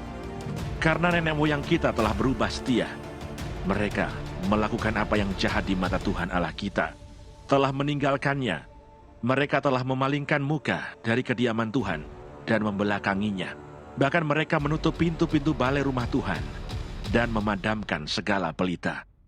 Mereka tidak membakar korban ukupan dan tidak mempersembahkan korban bakaran bagi Allah orang Israel di tempat kudus, sehingga murka Tuhan menimpa Yehuda dan Yerusalem. Ia membuat mereka menjadi kengerian, kedahsyatan dan sasaran suitan, seperti yang kamu lihat dengan matamu sendiri. Karena hal itulah nenek moyang kita tewas oleh pedang, dan anak-anak lelaki dan anak-anak perempuan kita, beserta istri-istri kita menjadi tawanan. Sekarang aku bermaksud mengikat perjanjian dengan Tuhan Allah Israel, supaya murkanya yang menyala-nyala itu undur daripada kita. Anak-anakku, sekarang janganlah kamu lengah, karena kamu telah dipilih Tuhan untuk berdiri di hadapannya, untuk melayani Dia, untuk menyelenggarakan kebaktian dan membakar korban baginya." Lalu bangunlah orang-orang Lewi itu, yakni dari Bani Kehat, Mahat bin Amasai, dan Yoel bin Azaria dari Bani Merari, Kis bin Abdi dan Asaria bin Yehaleleel dari orang Gerson, Yoah bin Sima dan Eden bin Yoah dari Bani Elisafan, Simri dan Yeiel dari Bani Asaf, Zakaria dan Matanya dari Bani Heman, Yehiel dan Simei dan dari Bani Yedutun, Semaya dan Uziel. Mereka mengumpulkan saudara-saudaranya dan menguduskan dirinya. Kemudian mereka datang menurut perintah raja, sesuai dengan firman Tuhan, lalu mentahirkan rumah Tuhan. Sesudah itu masuklah para imam ke bagian dalam rumah Tuhan untuk mentahirkannya. Semua yang najis yang didapati mereka di dalam bait Tuhan dibawa ke pelataran rumah Tuhan. Orang-orang Lewi menerimanya untuk diangkut keluar ke lembah Kidron. Pekerjaan menguduskan itu dimulai pada tanggal 1 bulan yang pertama. Pada hari ke-8 bulan itu, mereka sampai ke balai rumah Tuhan dan menguduskan seluruh rumah Tuhan dalam 8 hari. Mereka selesai pada hari ke-16 bulan pertama. Lalu masuklah mereka menghadap Raja Hizkia dan berkata, "Kami telah mentahirkan seluruh rumah Tuhan, juga mezbah korban bakaran dengan segala perkakasnya, dan meja roti sajian dengan segala perkakasnya, dan segala perkakas yang dibuang Raja Ahaz ketika ia berubah setia pada masa pemerintahannya, telah kami sediakan dan kami kuduskan. Sekarang semuanya itu ada di depan mezbah Tuhan." Maka pagi-pagi Raja Hizkia mengumpulkan pemimpin-pemimpin kota dan pergi ke rumah Tuhan. Mereka membawa 7 ekor lembu jantan, 7 ekor domba jantan, 7 ekor domba muda, dan 7 ekor kambing jantan sebagai korban penghapus dosa untuk keluarga raja, untuk tempat kudus, dan untuk Yehuda. Ia memerintahkan anak-anak Harun, yakni para imam, untuk mempersembahkannya di atas mezbah Tuhan. Lalu mereka menyembelih lembu-lembu itu. Para imam menerima darahnya dan menyiramkannya pada mezbah. Kemudian mereka menyembelih domba-domba jantan dan menyiramkan darahnya pada mezbah. Sesudah itu mereka menyembelih domba-domba muda dan menyiramkan darahnya pada mezbah. Selanjutnya mereka membawa kambing-kambing jantan yang akan menjadi korban penghapus dosa ke hadapan raja dan jemaah. Mereka meletakkan tangannya ke atas kambing-kambing itu, dan para imam menyembelihnya dan mempersembahkan darahnya di atas mezbah sebagai korban penghapus dosa untuk mengadakan pendamaian bagi seluruh Israel. Sebab raja telah memerintahkan untuk mempersembahkan korban bakaran dan korban penghapus dosa itu bagi seluruh Israel. Ia menempatkan orang-orang Lewi di rumah Tuhan dengan ceracap, gambus dan kecapi, sesuai dengan perintah Daud dan Gad, pelihat raja dan Nabi Natan, karena dari Tuhanlah perintah itu dengan perantaraan nabi-nabinya. Halo teman-teman, ayo kita panen buah-buahan hari ini. Ada nangka, black sapote, buah puding coklat. Nabi Nathan, karena dari Tuhanlah perintah itu, dengan perantaraan nabi-nabinya. Maka berdirilah orang-orang Lewi dengan alat-alat musik Daud, demikian pula para imam dengan nafiri. Lalu Hizkia memerintahkan untuk mempersembahkan korban bakaran di atas mezbah. Pada saat persembahan korban bakaran mulailah pula dinyanyikan nyanyian bagi Tuhan dan dibunyikan nafiri dengan iringan alat-alat musik Daud, Raja Israel. Seluruh jemaah sujud menyembah, sementara nyanyian dinyanyikan dan nafiri dibunyikan. Semuanya itu berlangsung sampai korban bakaran habis terbakar. Sehabis korban bakaran dipersembahkan, Raja dan semua orang yang hadir bersama-sama dia berlutut dan sujud menyembah. Lalu Raja Hizkia dan para pemimpin memerintahkan orang-orang Lewi menyanyikan puji-pujian untuk Tuhan dengan kata-kata Daud dan Asaf melihat itu. Maka mereka menyanyikan puji-pujian dengan sukaria, lalu berlutut dan sujud menyembah. Kemudian berbicaralah Hizkia, "Sekarang kamu telah mentahbiskan dirimu untuk Tuhan. Mendekatlah dan bawalah korban-korban sembelihan dan korban-korban syukur ke rumah Tuhan." Lalu jemaah membawa korban-korban sembelihan dan korban-korban puji-pujian. Setiap orang yang rela hati membawa juga korban-korban bakaran. Jumlah korban bakaran yang dibawa jemaah ialah lembu 70 ekor, domba jantan 100 ekor, dan domba muda 200 ekor. Semuanya sebagai korban bakaran bagi Tuhan. Persembahan-persembahan kudus terdiri dari lembu sapi 600 ekor dan kambing domba 3.000 ekor. Tetapi jumlah imam terlalu sedikit, sehingga mereka tidak sanggup menguliti semua korban bakaran. Oleh sebab itu, saudara-saudara mereka, orang-orang Lewi, membantu mereka sampai pekerjaan itu selesai dan sampai para imam menguduskan dirinya. Sebab orang-orang Lewi itu lebih bersungguh-sungguh menguduskan dirinya daripada para imam. Lagi pula korban bakaran itu banyak, dengan segala lemak korban keselamatan dan segala korban curahan pada korban-korban bakaran itu. Demikianlah ibadah di rumah Tuhan ditetapkan kembali. Hizkia dan seluruh rakyat bersukacita akan apa yang telah ditetapkan Allah bagi bangsa itu, karena hal itu terjadi dengan tak disangka-sangka. 2 Tawarikh pasal 30. Hizkia merayakan Paskah. Kemudian Hizkia mengirim pesan kepada seluruh Israel dan Yehuda, bahkan menulis surat kepada Efraim dan Manasye, supaya mereka datang merayakan Paskah bagi Tuhan, Allah orang Israel, di rumah Tuhan, di Yerusalem. Raja bersama-sama para pemimpin dan seluruh jemaah di Yerusalem merancangkan untuk merayakan Paskah pada bulan kedua, karena mereka tidak dapat merayakannya pada waktunya, sebab para imam belum memuduskan diri dalam jumlah yang cukup dan rakyat belum terkumpul di Yerusalem. Rancangan itu diterima baik oleh raja dan seluruh jemaah. Mereka memutuskan untuk menyiarkan maklumat di seluruh Israel, dari Beersheba sampai Dan, supaya masing-masing datang ke Yerusalem merayakan Paskah bagi Tuhan, Allah Israel, karena mereka belum merayakannya secara umum seperti yang ada tertulis. Maka berangkatlah pesuruh-pesuruh cepat ke seluruh Israel dan Yehuda, membawa surat dari raja dan para pemimpin, dan mengatakan sesuai dengan perintah raja, "Hai orang Israel, kembalilah kepada Tuhan, Allah Abraham, Ishak dan Israel, maka ia akan kembali kepada yang tertinggal daripada kamu, yakni mereka yang terluput dari tangan raja-raja Asyur.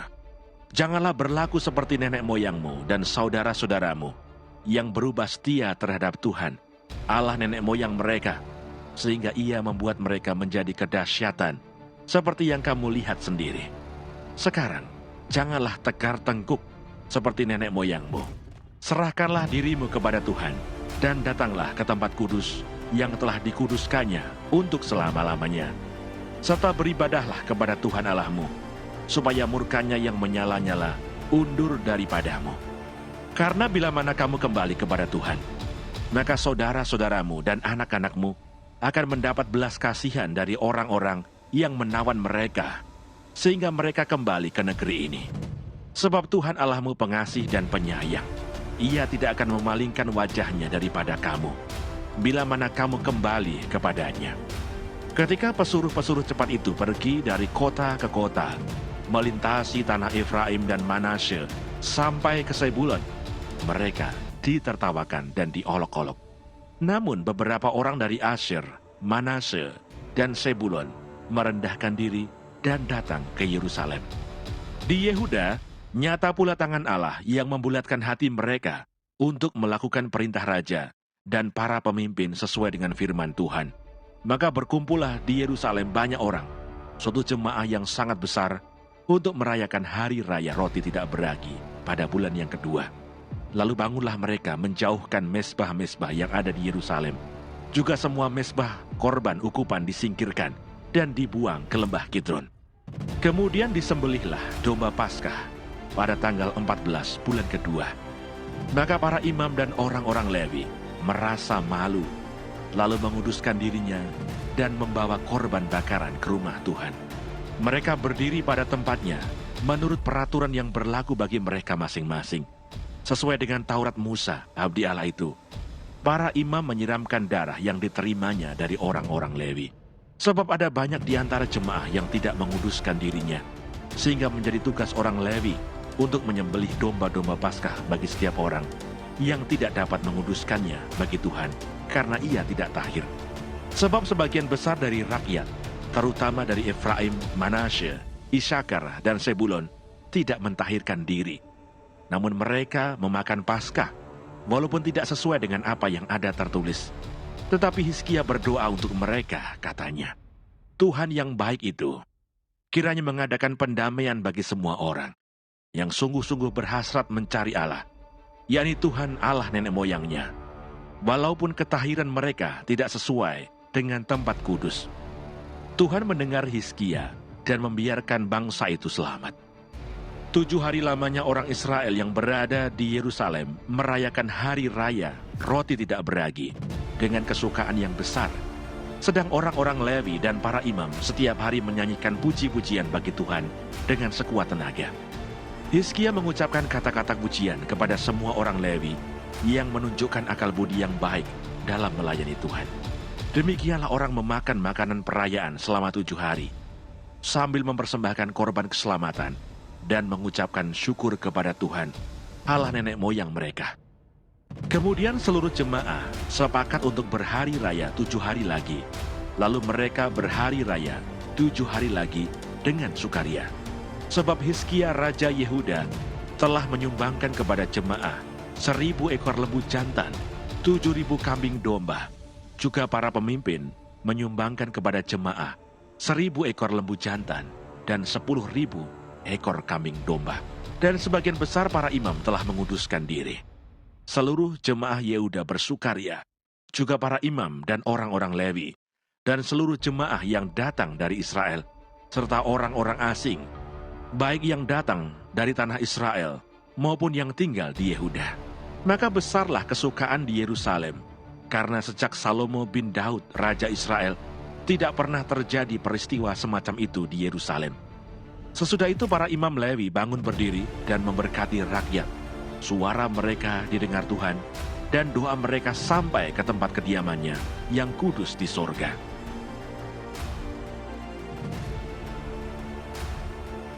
Dua Tawarikh pasal 31.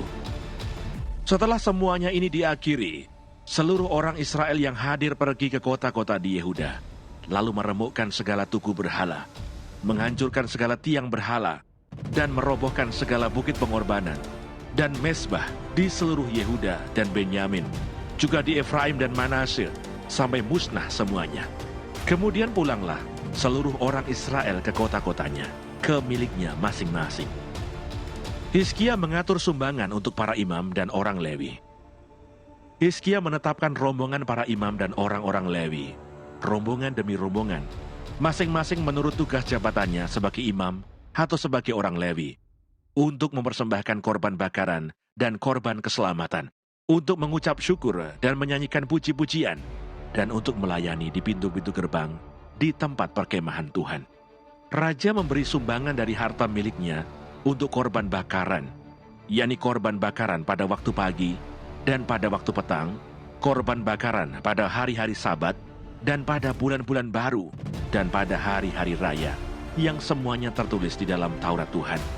Ia memerintahkan rakyat, yakni penduduk Yerusalem, untuk memberikan sumbangan yang menjadi bagian para imam dan orang-orang Lewi, supaya mereka dapat mencurahkan tenaganya untuk melaksanakan Taurat Tuhan.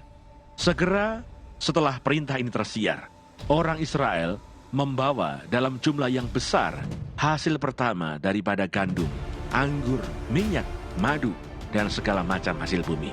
Mereka membawa juga persembahan persepuluhan dari segala sesuatu dalam jumlah yang besar. Orang Israel dan orang Yehuda yang tinggal di kota-kota Yehuda juga membawa persembahan persepuluhan yang terdiri dari lembu sapi dan kambing domba, dan persembahan persepuluhan yang terdiri dari persembahan kudus yang telah dikuduskan bagi Tuhan Allah mereka. Semuanya itu diletakkan mereka bertimbun-timbun. Mereka mulai membuat timbunan itu pada bulan yang ketiga, dan mereka selesai pada bulan yang ketujuh. Hizkia dan para pemimpin datang melihat timbunan itu, dan mereka memuji Tuhan dan umatnya, orang Israel. Hizkia menanyakan para imam dan orang-orang Lewi tentang timbunan itu, dan dijawab oleh Asaria, imam kepala keturunan Sadoh, demikian. Sejak persembahan khusus mulai dibawa ke rumah Tuhan, kami telah makan sekenyang-kenyangnya, namun sisanya masih banyak, sebab Tuhan telah memberkati umatnya, sehingga tinggal sisa yang banyak ini. Kemudian Hizkia menyuruh menyediakan bilik-bilik di rumah Tuhan, dan mereka menyediakannya. Dan dengan setia, mereka membawa segala persembahan khusus, persembahan persepuluhan, dan persembahan-persembahan kudus itu ke sana. Konanya, seorang Lewi, mengawasi semuanya, dan Simei, saudaranya, adalah orang kedua. Sedang Yehiel, Asasia, Nahat, Asael, Yerimot, Yosabat, Eliel, Yismakia, Mahat, dan Benanya adalah penilik di bawah Konanya dan Simei, saudaranya itu, sesuai dengan petunjuk Raja Hizkia dan Azaria, kepala rumah Allah. Dan Kore bin Yimna, seorang Lewi, penunggu pintu gerbang di sebelah timur, mengawasi pemberian-pemberian sukarela untuk Allah, serta membagi-bagikan persembahan khusus yang untuk Tuhan, dan persembahan-persembahan maha kudus. Di kota-kota imam, ia dibantu dengan setia oleh Eden, Minyamin, Yesua, Semaya, Amaria, dan Sekanya dalam pembagian itu kepada saudara-saudara mereka menurut rombongan, kepada orang dewasa dan anak-anak, kecuali kepada setiap orang yang masuk ke rumah Tuhan, menurut hari-hari yang ditetapkan, menurut tugas jabatan yang ditugaskan kepadanya, dan menurut rombongannya, yakni mereka yang tercatat dalam daftar sebagai laki-laki yang berumur 3 tahun ke atas. Para imam dicatat dalam daftar menurut puak-puak mereka, sedang orang-orang Lewi yang berumur 20 tahun ke atas dicatat menurut tugas dan rombongan mereka. Para imam terdaftar dengan seluruh keluarga mereka, yakni istri, anak laki-laki dan perempuan, seluruh kaum itu, karena dengan setia mereka menguduskan diri untuk persembahan kudus. Bagi keturunan Harun, yakni imam-imam yang tinggal di padang-padang pengembalaan sekitar kota-kota mereka, di setiap kota ada orang-orang yang ditunjuk dengan disebut namanya, untuk mengadakan pembagian kepada setiap orang laki-laki dari keluarga imam dan kepada setiap orang Lewi yang terdaftar. Demikianlah perbuatan Hizkia di seluruh Yehuda. Ia melakukan apa yang baik, apa yang jujur, dan apa yang benar di hadapan Tuhan Allahnya. Dalam setiap usaha yang dimulainya untuk pelayanannya terhadap rumah Allah, dan untuk pelaksanaan Taurat dan perintah Allah, ia mencari Allahnya. Semuanya dilakukannya dengan segenap hati, sehingga segala usahanya berhasil.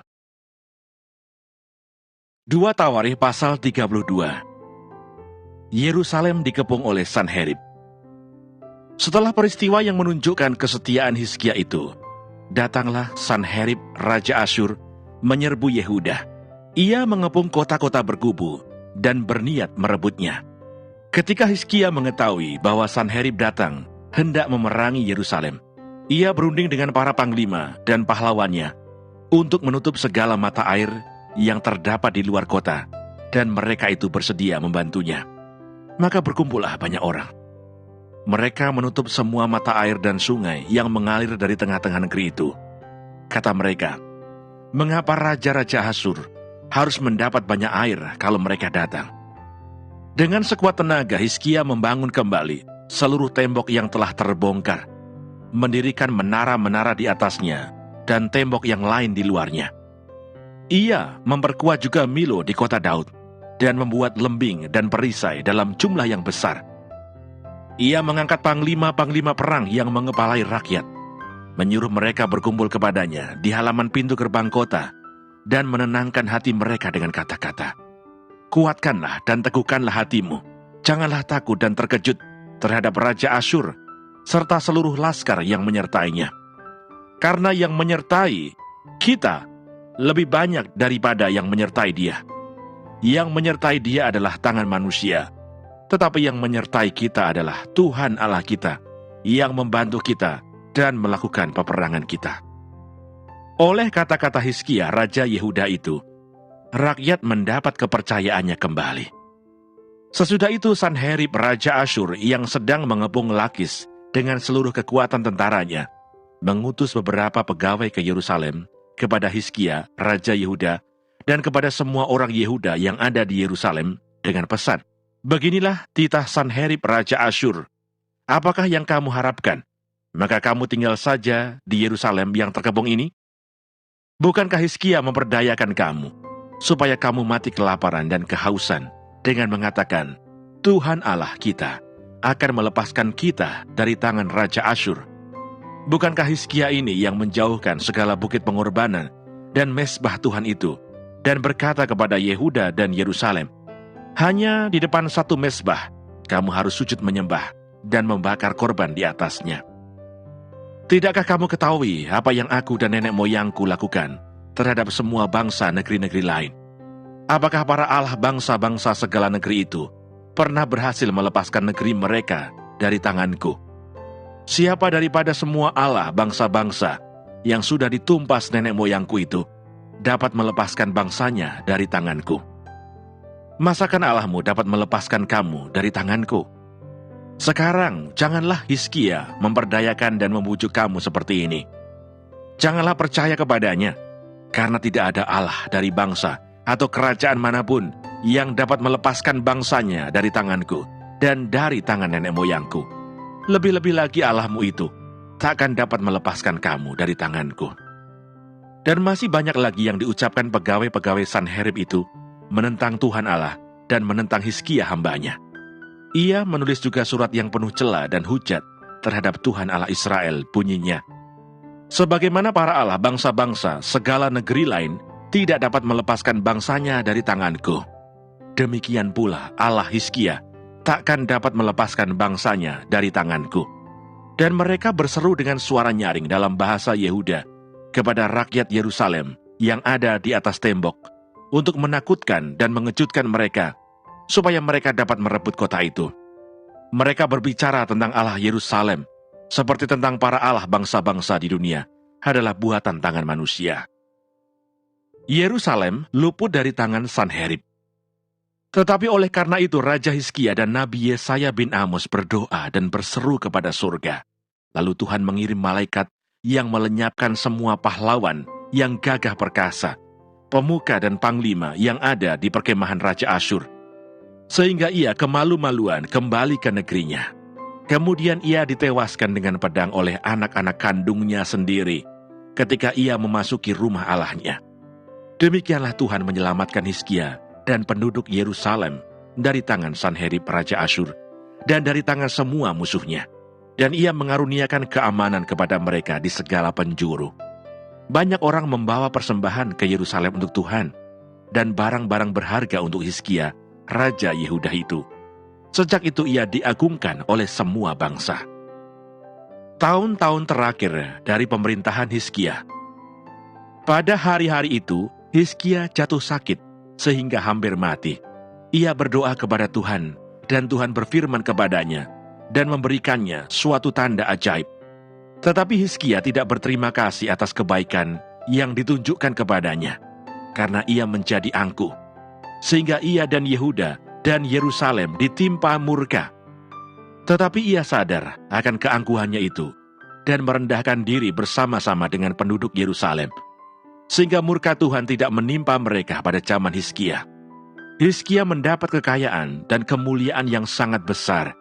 Ia membuat perbendaharaan-perbendaharaan untuk emas, perak, batu permata yang mahal-mahal, rempah-rempah, perisai-perisai, dan segala macam barang yang indah-indah.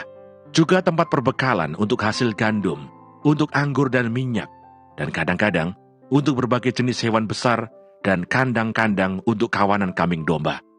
Ia mendirikan kota-kota, memperoleh banyak kambing domba dan lembu sapi, karena Allah mengaruniakan dia harta milik yang amat besar. Hizkia ini juga telah membendung aliran Gihon di sebelah hulu dan menyalurkannya ke hilir ke sebelah barat ke kota Daud.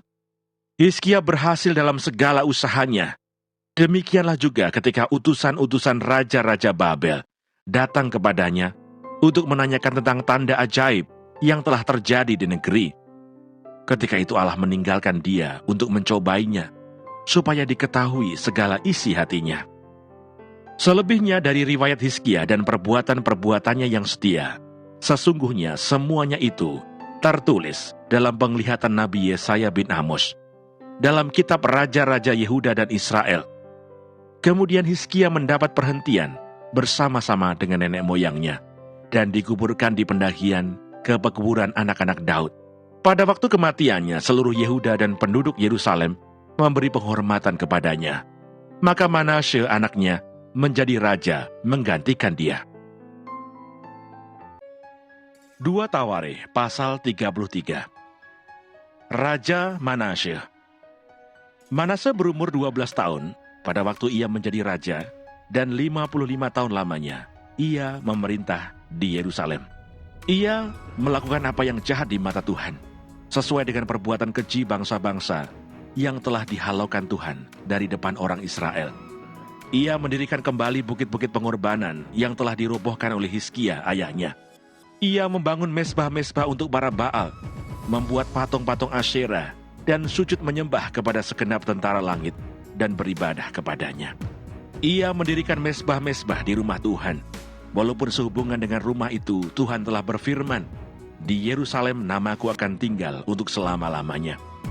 Dan ia mendirikan juga mesbah-mesbah bagi segenap tentara langit di kedua pelataran rumah Tuhan. Bahkan ia mempersembahkan anak-anaknya sebagai korban dalam api di Lebak Ben Hinnom. Ia melakukan ramal, telaah dan sihir, dan menghubungi para pemanggil arwah dan para pemanggil roh peramal.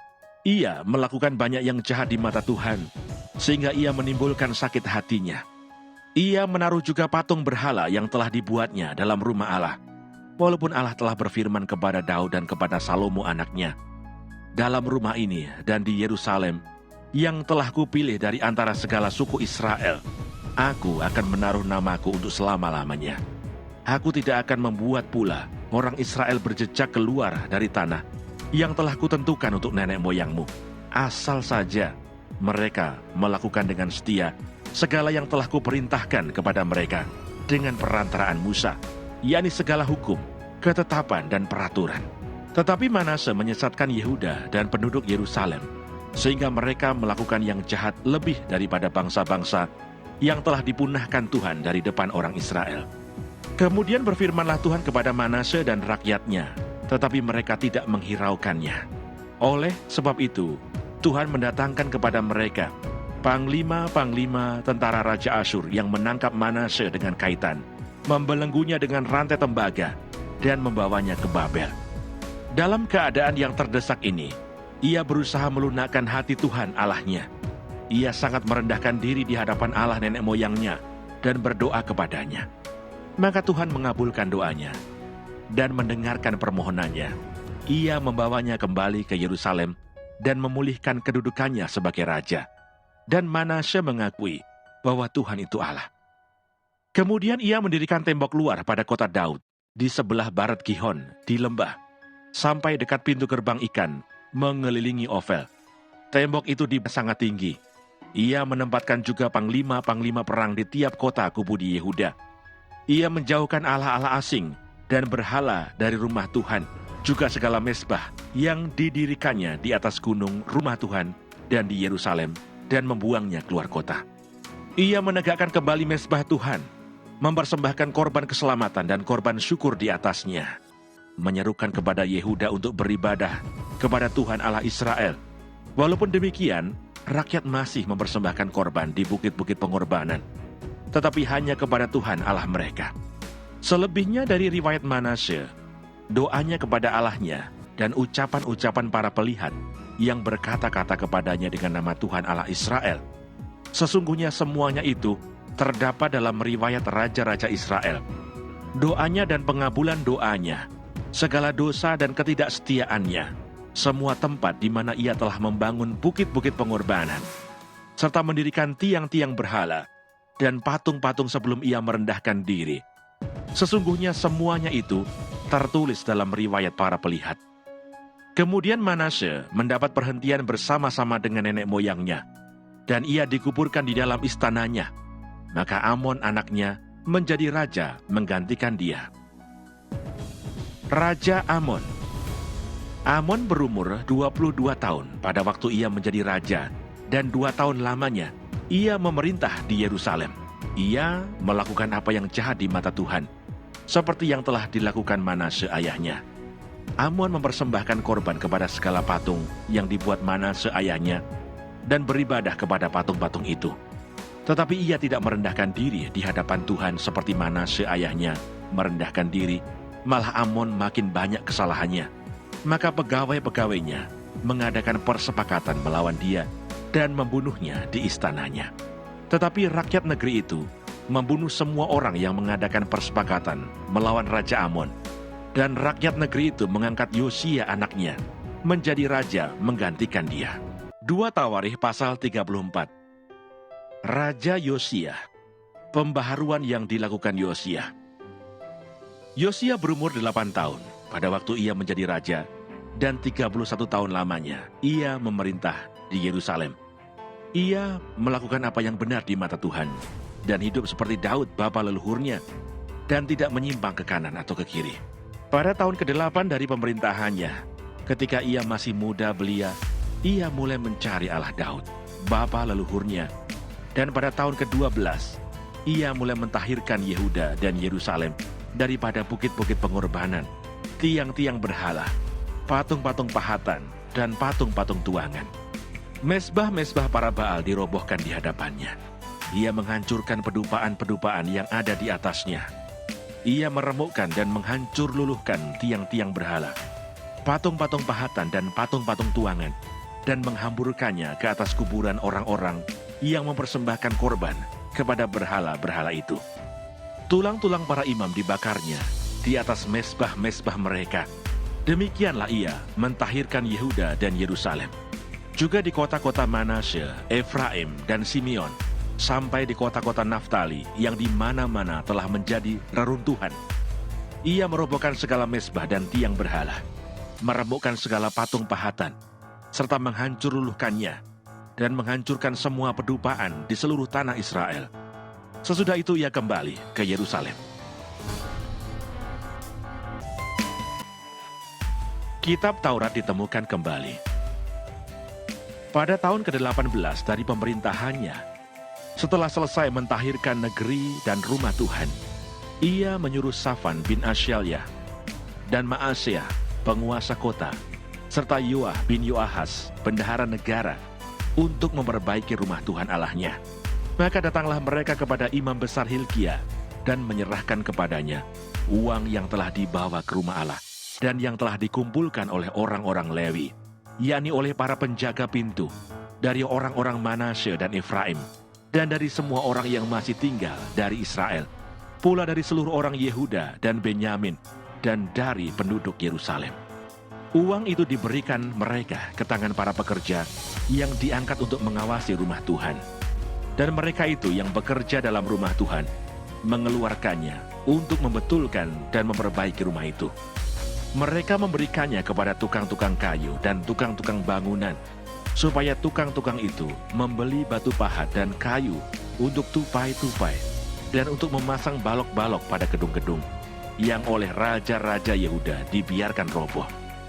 Orang-orang itu melakukan pekerjaan itu dengan setia, Orang-orang yang diangkat menjadi pengawas mereka ialah Yahat dan Obaja, orang-orang Lewi dari Bani Merari.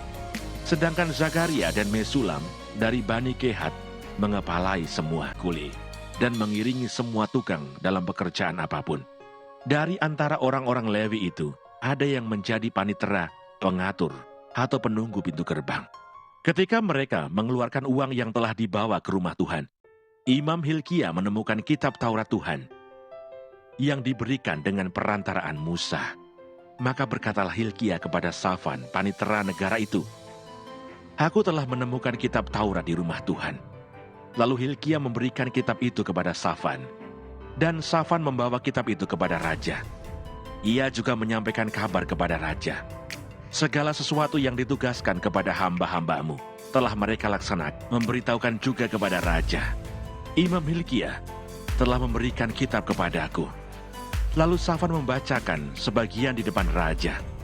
Segera sesudah raja mendengar perkataan Taurat itu, dikoyakkannyalah pakaiannya. Kemudian raja memberi perintah kepada Hilkia, kepada Ahikam bin Safan, kepada Abdon bin Mika, kepada Safan panitera negara itu, dan kepada Asaya hamba raja, katanya, "Pergilah, mintalah petunjuk Tuhan bagiku, bagi yang masih tinggal di Israel dan di Yehuda, tentang perkataan kitab yang ditemukan ini. Sebab hebat kehangatan murka Tuhan yang dicurahkan kepada kita, oleh karena nenek moyang kita tidak memelihara firman Tuhan dengan berbuat tepat seperti yang tertulis dalam kitab ini." Maka pergilah Hilkia dengan orang-orang yang disuruh raja kepada Nabi Yahuda, istri seorang yang mengurus pakaian-pakaian, yaitu Salum bin Tokat bin Hasra, penunggu pakaian-pakaian. Nabiah itu tinggal di Yerusalem, di perkampungan baru. Mereka berbicara kepadanya sebagaimana yang diperintahkan. Perempuan itu menjawab mereka, "Beginilah firman Tuhan Allah Israel.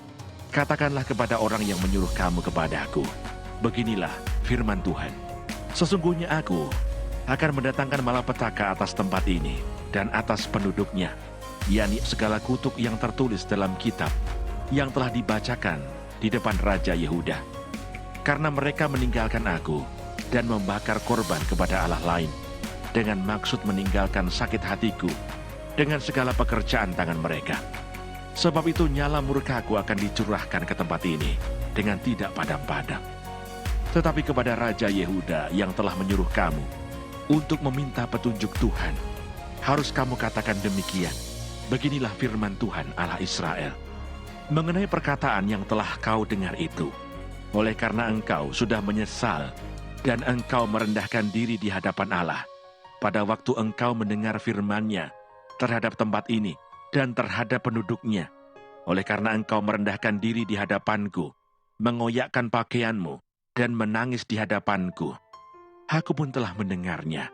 Demikianlah firman Tuhan. Maka sesungguhnya, aku akan mengumpulkan engkau kepada nenek moyangmu, dan engkau akan dikebumikan ke dalam kuburmu dengan damai, dan matamu tidak akan melihat segala malapetaka yang akan kudatangkan atas tempat ini dan atas penduduknya." Lalu mereka menyampaikan jawab itu kepada raja. Sesudah itu raja menyuruh orang mengumpulkan semua tua-tua Yehuda dan Yerusalem. Kemudian pergilah raja ke rumah Tuhan bersama-sama semua orang Yehuda dan penduduk Yerusalem, para imam, orang-orang Lewi, dan seluruh orang awam, baik yang besar maupun yang masih kecil. Dengan didengar mereka, ia membacakan segala perkataan dari kitab perjanjian yang ditemukan di rumah Tuhan itu. Sesudah itu berdirilah raja pada tempatnya, dan diikatnyalah perjanjian di hadapan Tuhan untuk hidup dengan mengikuti Tuhan, dan tetap menuruti perintah-perintahnya, peraturan-peraturannya, dan ketetapan-ketetapannya, dengan segenap hatinya dan dengan segenap jiwanya, dan untuk melakukan perkataan perjanjian yang tertulis dalam kitab itu. Ia menyuruh semua orang yang berada di Yerusalem dan Benyamin ikut serta dalam perjanjian itu. Dan penduduk Yerusalem berbuat menurut perjanjian Allah, yakni Allah nenek moyang mereka. Yosia menjauhkan segala dewa kekejian dari semua daerah orang Israel, dan menyuruh semua orang yang ada di Israel beribadah kepada Tuhan, Allah mereka. Maka sepanjang hidup Yosia, mereka tidak menyimpang mengikuti Tuhan, Allah nenek moyang mereka. Yoahas.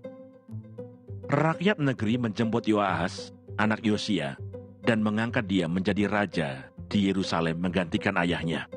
Yoahas berumur 23 tahun pada waktu ia menjadi raja, dan 3 bulan lamanya ia memerintah di Yerusalem.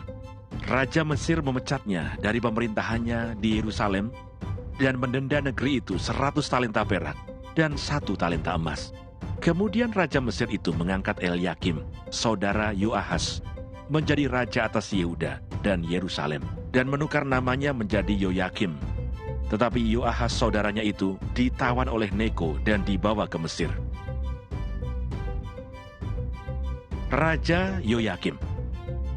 Yoyakim berumur 25 tahun pada waktu ia menjadi raja, dan 11 tahun lamanya ia memerintah di Yerusalem.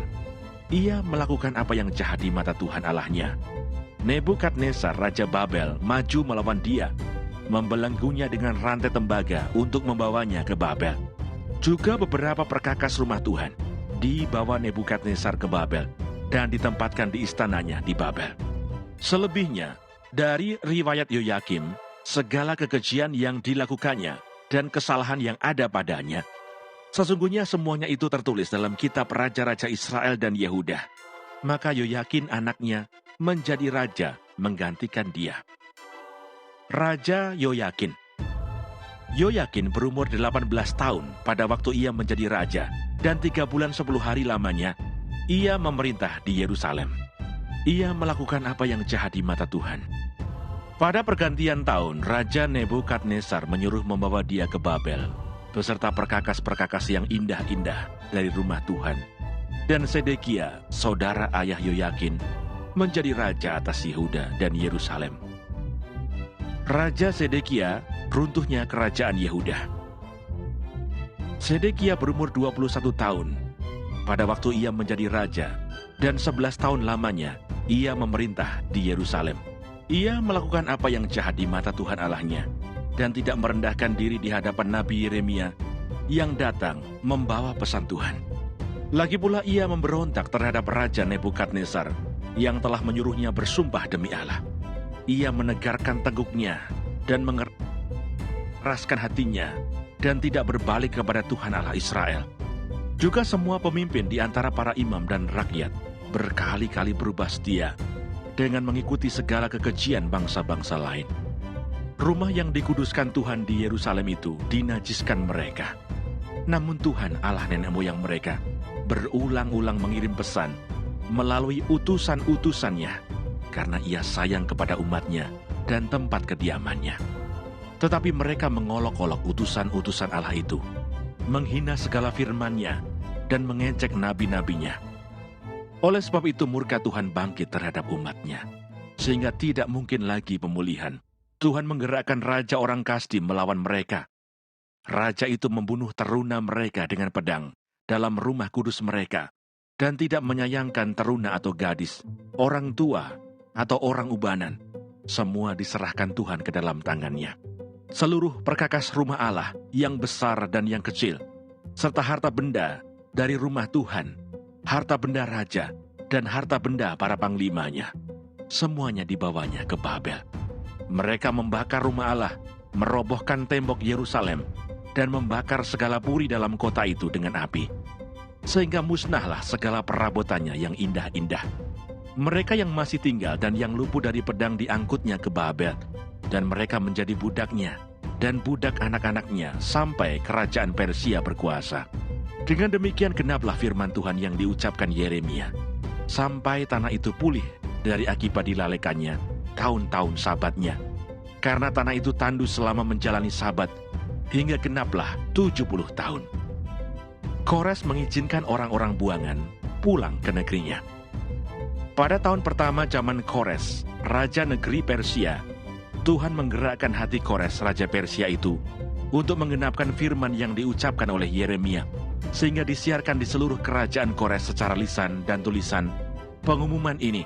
Beginilah perintah Kores, raja Persia. Segala kerajaan di bumi telah dikaruniakan kepadaku oleh Tuhan, Allah semesta langit. Ia menugaskan aku untuk mendirikan rumah baginya di Yerusalem yang terletak di Yehuda. Siapa di antara kamu, termasuk umatnya, Tuhan Allahnya, menyertainya, dan biarlah ia berangkat pulang.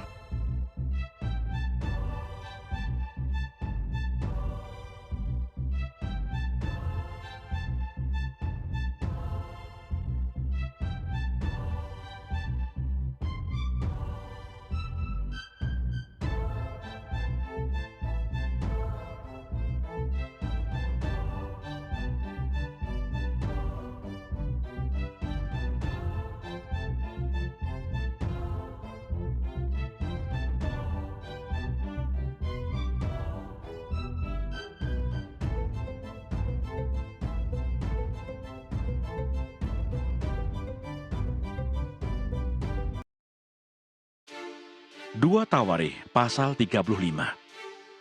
Yosia merayakan Paskah. Kemudian Yosia merayakan Paskah bagi Tuhan di Yerusalem. Domba Paskah disembelih pada tanggal 14 bulan yang pertama.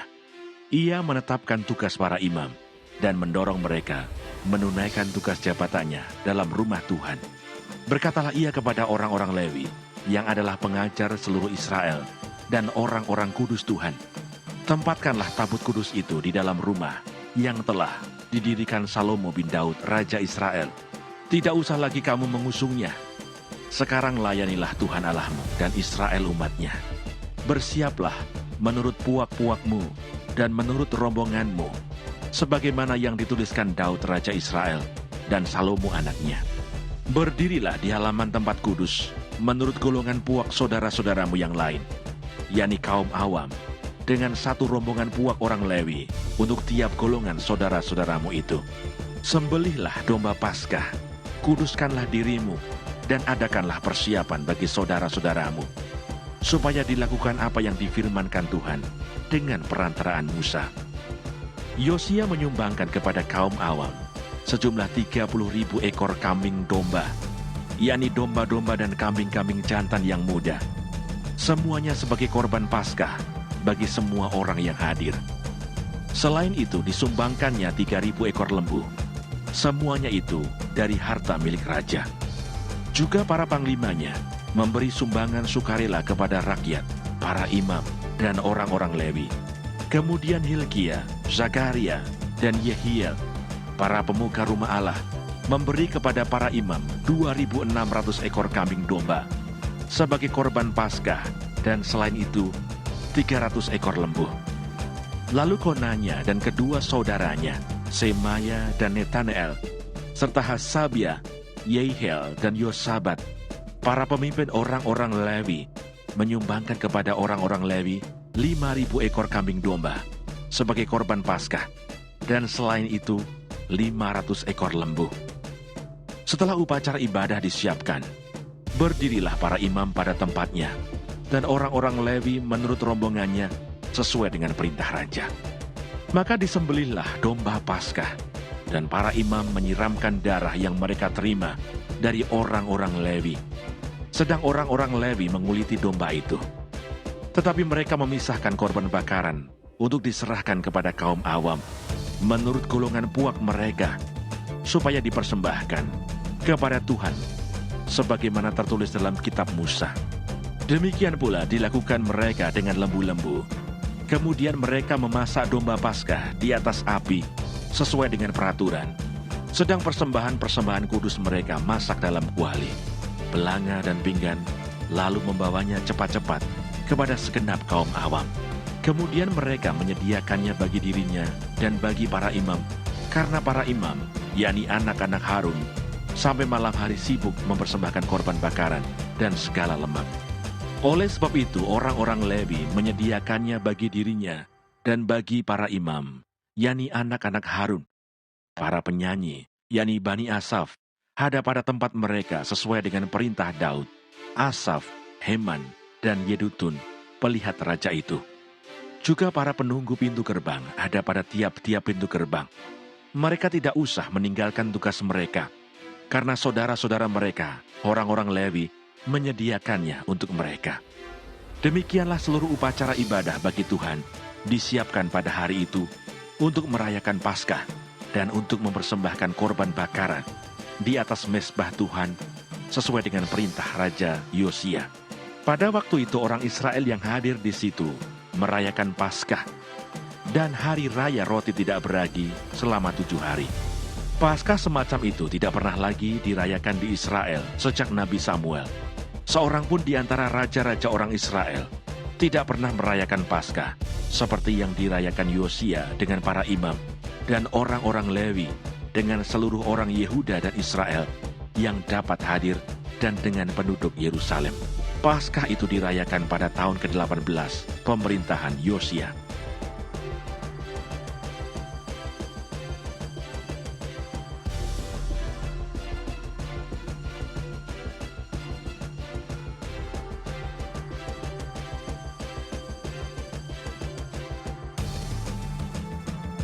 Yosia dibunuh oleh Neko.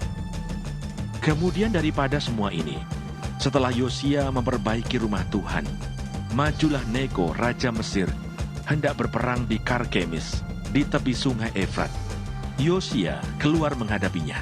Ia mengirim utusan kepada Yosia dengan pesan, "Apakah urusanmu dengan aku, Raja Yehuda? Saat ini aku tidak datang melawan engkau, tetapi melawan keluarga raja yang sedang kuperangi. Allah memerintahkan aku supaya segera bertindak. Hentikanlah niatmu menentang Allah yang menyertai aku, supaya engkau jangan dimusnahkannya." Tetapi Yosia tidak berpaling daripadanya, melainkan menyamar untuk berperang melawan dia. Ia tidak mengindahkan kata-kata Neko yang merupakan pesan Allah, lalu berperang di lembah Megido. Maka pemanah-pemanah menembaki Raja Yosia, dan Raja berseru kepada orang-orangnya, "Bawa aku dari sini, karena aku luka parah." Orang-orangnya mengangkatnya dari keretanya, lalu mengangkutnya dengan kereta cadangannya, lalu membawanya ke Yerusalem. Kemudian matilah ia, lalu dikuburkan di pekuburan nenek moyangnya. Seluruh Yehuda dan Yerusalem berkabung karena Yosia. Yeremia membuat suatu syair ratapan mengenai Yosia. Dan sampai sekarang ini, semua penyanyi laki-laki dan penyanyi perempuan menyanyikan syair-syair ratapan mengenai Yosia, dan mereka jadikan itu suatu kebiasaan di Israel. Semuanya itu tertulis dalam syair-syair ratapan. Selebihnya dari riwayat Yosia dan perbuatan-perbuatannya yang saleh, yang sesuai dengan yang ada tertulis dalam Taurat Tuhan, yakni riwayatnya dari awal sampai akhir. Sesungguhnya semuanya itu tertulis dalam kitab Raja-Raja Israel dan Yehuda.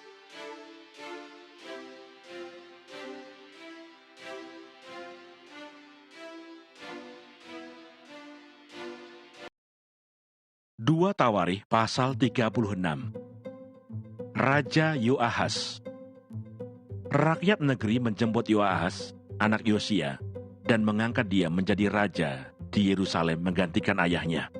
Yoahas berumur 23 tahun pada waktu ia menjadi raja, dan 3 bulan lamanya ia memerintah di Yerusalem. Raja Mesir memecatnya dari pemerintahannya di Yerusalem dan mendenda negeri itu 100 talenta perak dan 1 talenta emas. Kemudian Raja Mesir itu mengangkat Elyakim, saudara Yoahas, menjadi raja atas Yehuda dan Yerusalem, dan menukar namanya menjadi Yoyakim. Tetapi Yoahas saudaranya itu ditawan oleh Neko dan dibawa ke Mesir. Raja Yoyakim. Yoyakim berumur 25 tahun pada waktu ia menjadi raja, dan 11 tahun lamanya ia memerintah di Yerusalem.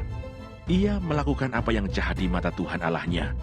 Nebukadnezar Raja Babel maju melawan dia, membelenggunya dengan rantai tembaga untuk membawanya ke Babel. Juga beberapa perkakas rumah Tuhan dibawa Nebukadnezar ke Babel dan ditempatkan di istananya di Babel.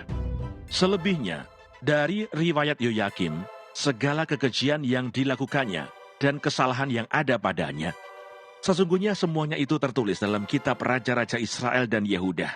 Maka Yoyakin anaknya menjadi raja menggantikan dia. Raja Yoyakin. Yoyakin berumur 18 tahun pada waktu ia menjadi raja, dan 3 bulan 10 hari lamanya ia memerintah di Yerusalem. Ia melakukan apa yang jahat di mata Tuhan. Pada pergantian tahun, Raja Nebukadnezar menyuruh membawa dia ke Babel, beserta perkakas-perkakas yang indah-indah dari rumah Tuhan. Dan Sedekia, saudara ayah Yoyakin, menjadi raja atas Yehuda dan Yerusalem. Raja Sedekia, runtuhnya kerajaan Yehuda. Sedekia berumur 21 tahun pada waktu ia menjadi raja, dan 11 tahun lamanya ia memerintah di Yerusalem. Ia melakukan apa yang jahat di mata Tuhan Allahnya, dan tidak merendahkan diri di hadapan Nabi Yeremia yang datang membawa pesan Tuhan. Lagi pula ia memberontak terhadap Raja Nebukadnezar yang telah menyuruhnya bersumpah demi Allah. Ia menegarkan teguknya dan mengeraskan hatinya dan tidak berbalik kepada Tuhan Allah Israel. Juga semua pemimpin di antara para imam dan rakyat berkali-kali berubah setia dengan mengikuti segala kekejian bangsa-bangsa lain. Rumah yang dikuduskan Tuhan di Yerusalem itu dinajiskan mereka. Namun Tuhan Allah nenek moyang mereka berulang-ulang mengirim pesan melalui utusan-utusannya, karena ia sayang kepada umatnya dan tempat kediamannya. Tetapi mereka mengolok-olok utusan-utusan Allah itu, menghina segala firman-Nya dan mengejek nabi-nabinya. Oleh sebab itu murka Tuhan bangkit terhadap umat-Nya, sehingga tidak mungkin lagi pemulihan. Tuhan menggerakkan raja orang Kasdim melawan mereka. Raja itu membunuh teruna mereka dengan pedang dalam rumah kudus mereka, dan tidak menyayangkan teruna atau gadis, orang tua atau orang ubanan. Semua diserahkan Tuhan ke dalam tangannya. Seluruh perkakas rumah Allah yang besar dan yang kecil, serta harta benda dari rumah Tuhan, harta benda raja, dan harta benda para panglimanya, semuanya dibawanya ke Babel. Mereka membakar rumah Allah, merobohkan tembok Yerusalem, dan membakar segala puri dalam kota itu dengan api. Sehingga musnahlah segala perabotannya yang indah-indah. Mereka yang masih tinggal dan yang luput dari pedang diangkutnya ke Babel, dan mereka menjadi budaknya, dan budak anak-anaknya sampai kerajaan Persia berkuasa. Dengan demikian genaplah firman Tuhan yang diucapkan Yeremia, sampai tanah itu pulih dari akibat dilalekannya tahun-tahun sabatnya. Karena tanah itu tandus selama menjalani sabat, hingga genaplah 70 tahun. Kores mengizinkan orang-orang buangan pulang ke negerinya. Pada tahun pertama zaman Kores, raja negeri Persia, Tuhan menggerakkan hati Kores, raja Persia itu, untuk menggenapkan firman yang diucapkan oleh Yeremia, sehingga disiarkan di seluruh kerajaan Kores secara lisan dan tulisan pengumuman ini. Beginilah perintah Kores, raja Persia. Segala kerajaan di bumi telah dikaruniakan kepadaku oleh Tuhan, Allah semesta langit. Ia menugaskan aku untuk mendirikan rumah baginya di Yerusalem yang terletak di Yehuda. Siapa di antara kamu, termasuk umatnya, Tuhan Allahnya, menyertainya, dan biarlah ia berangkat pulang.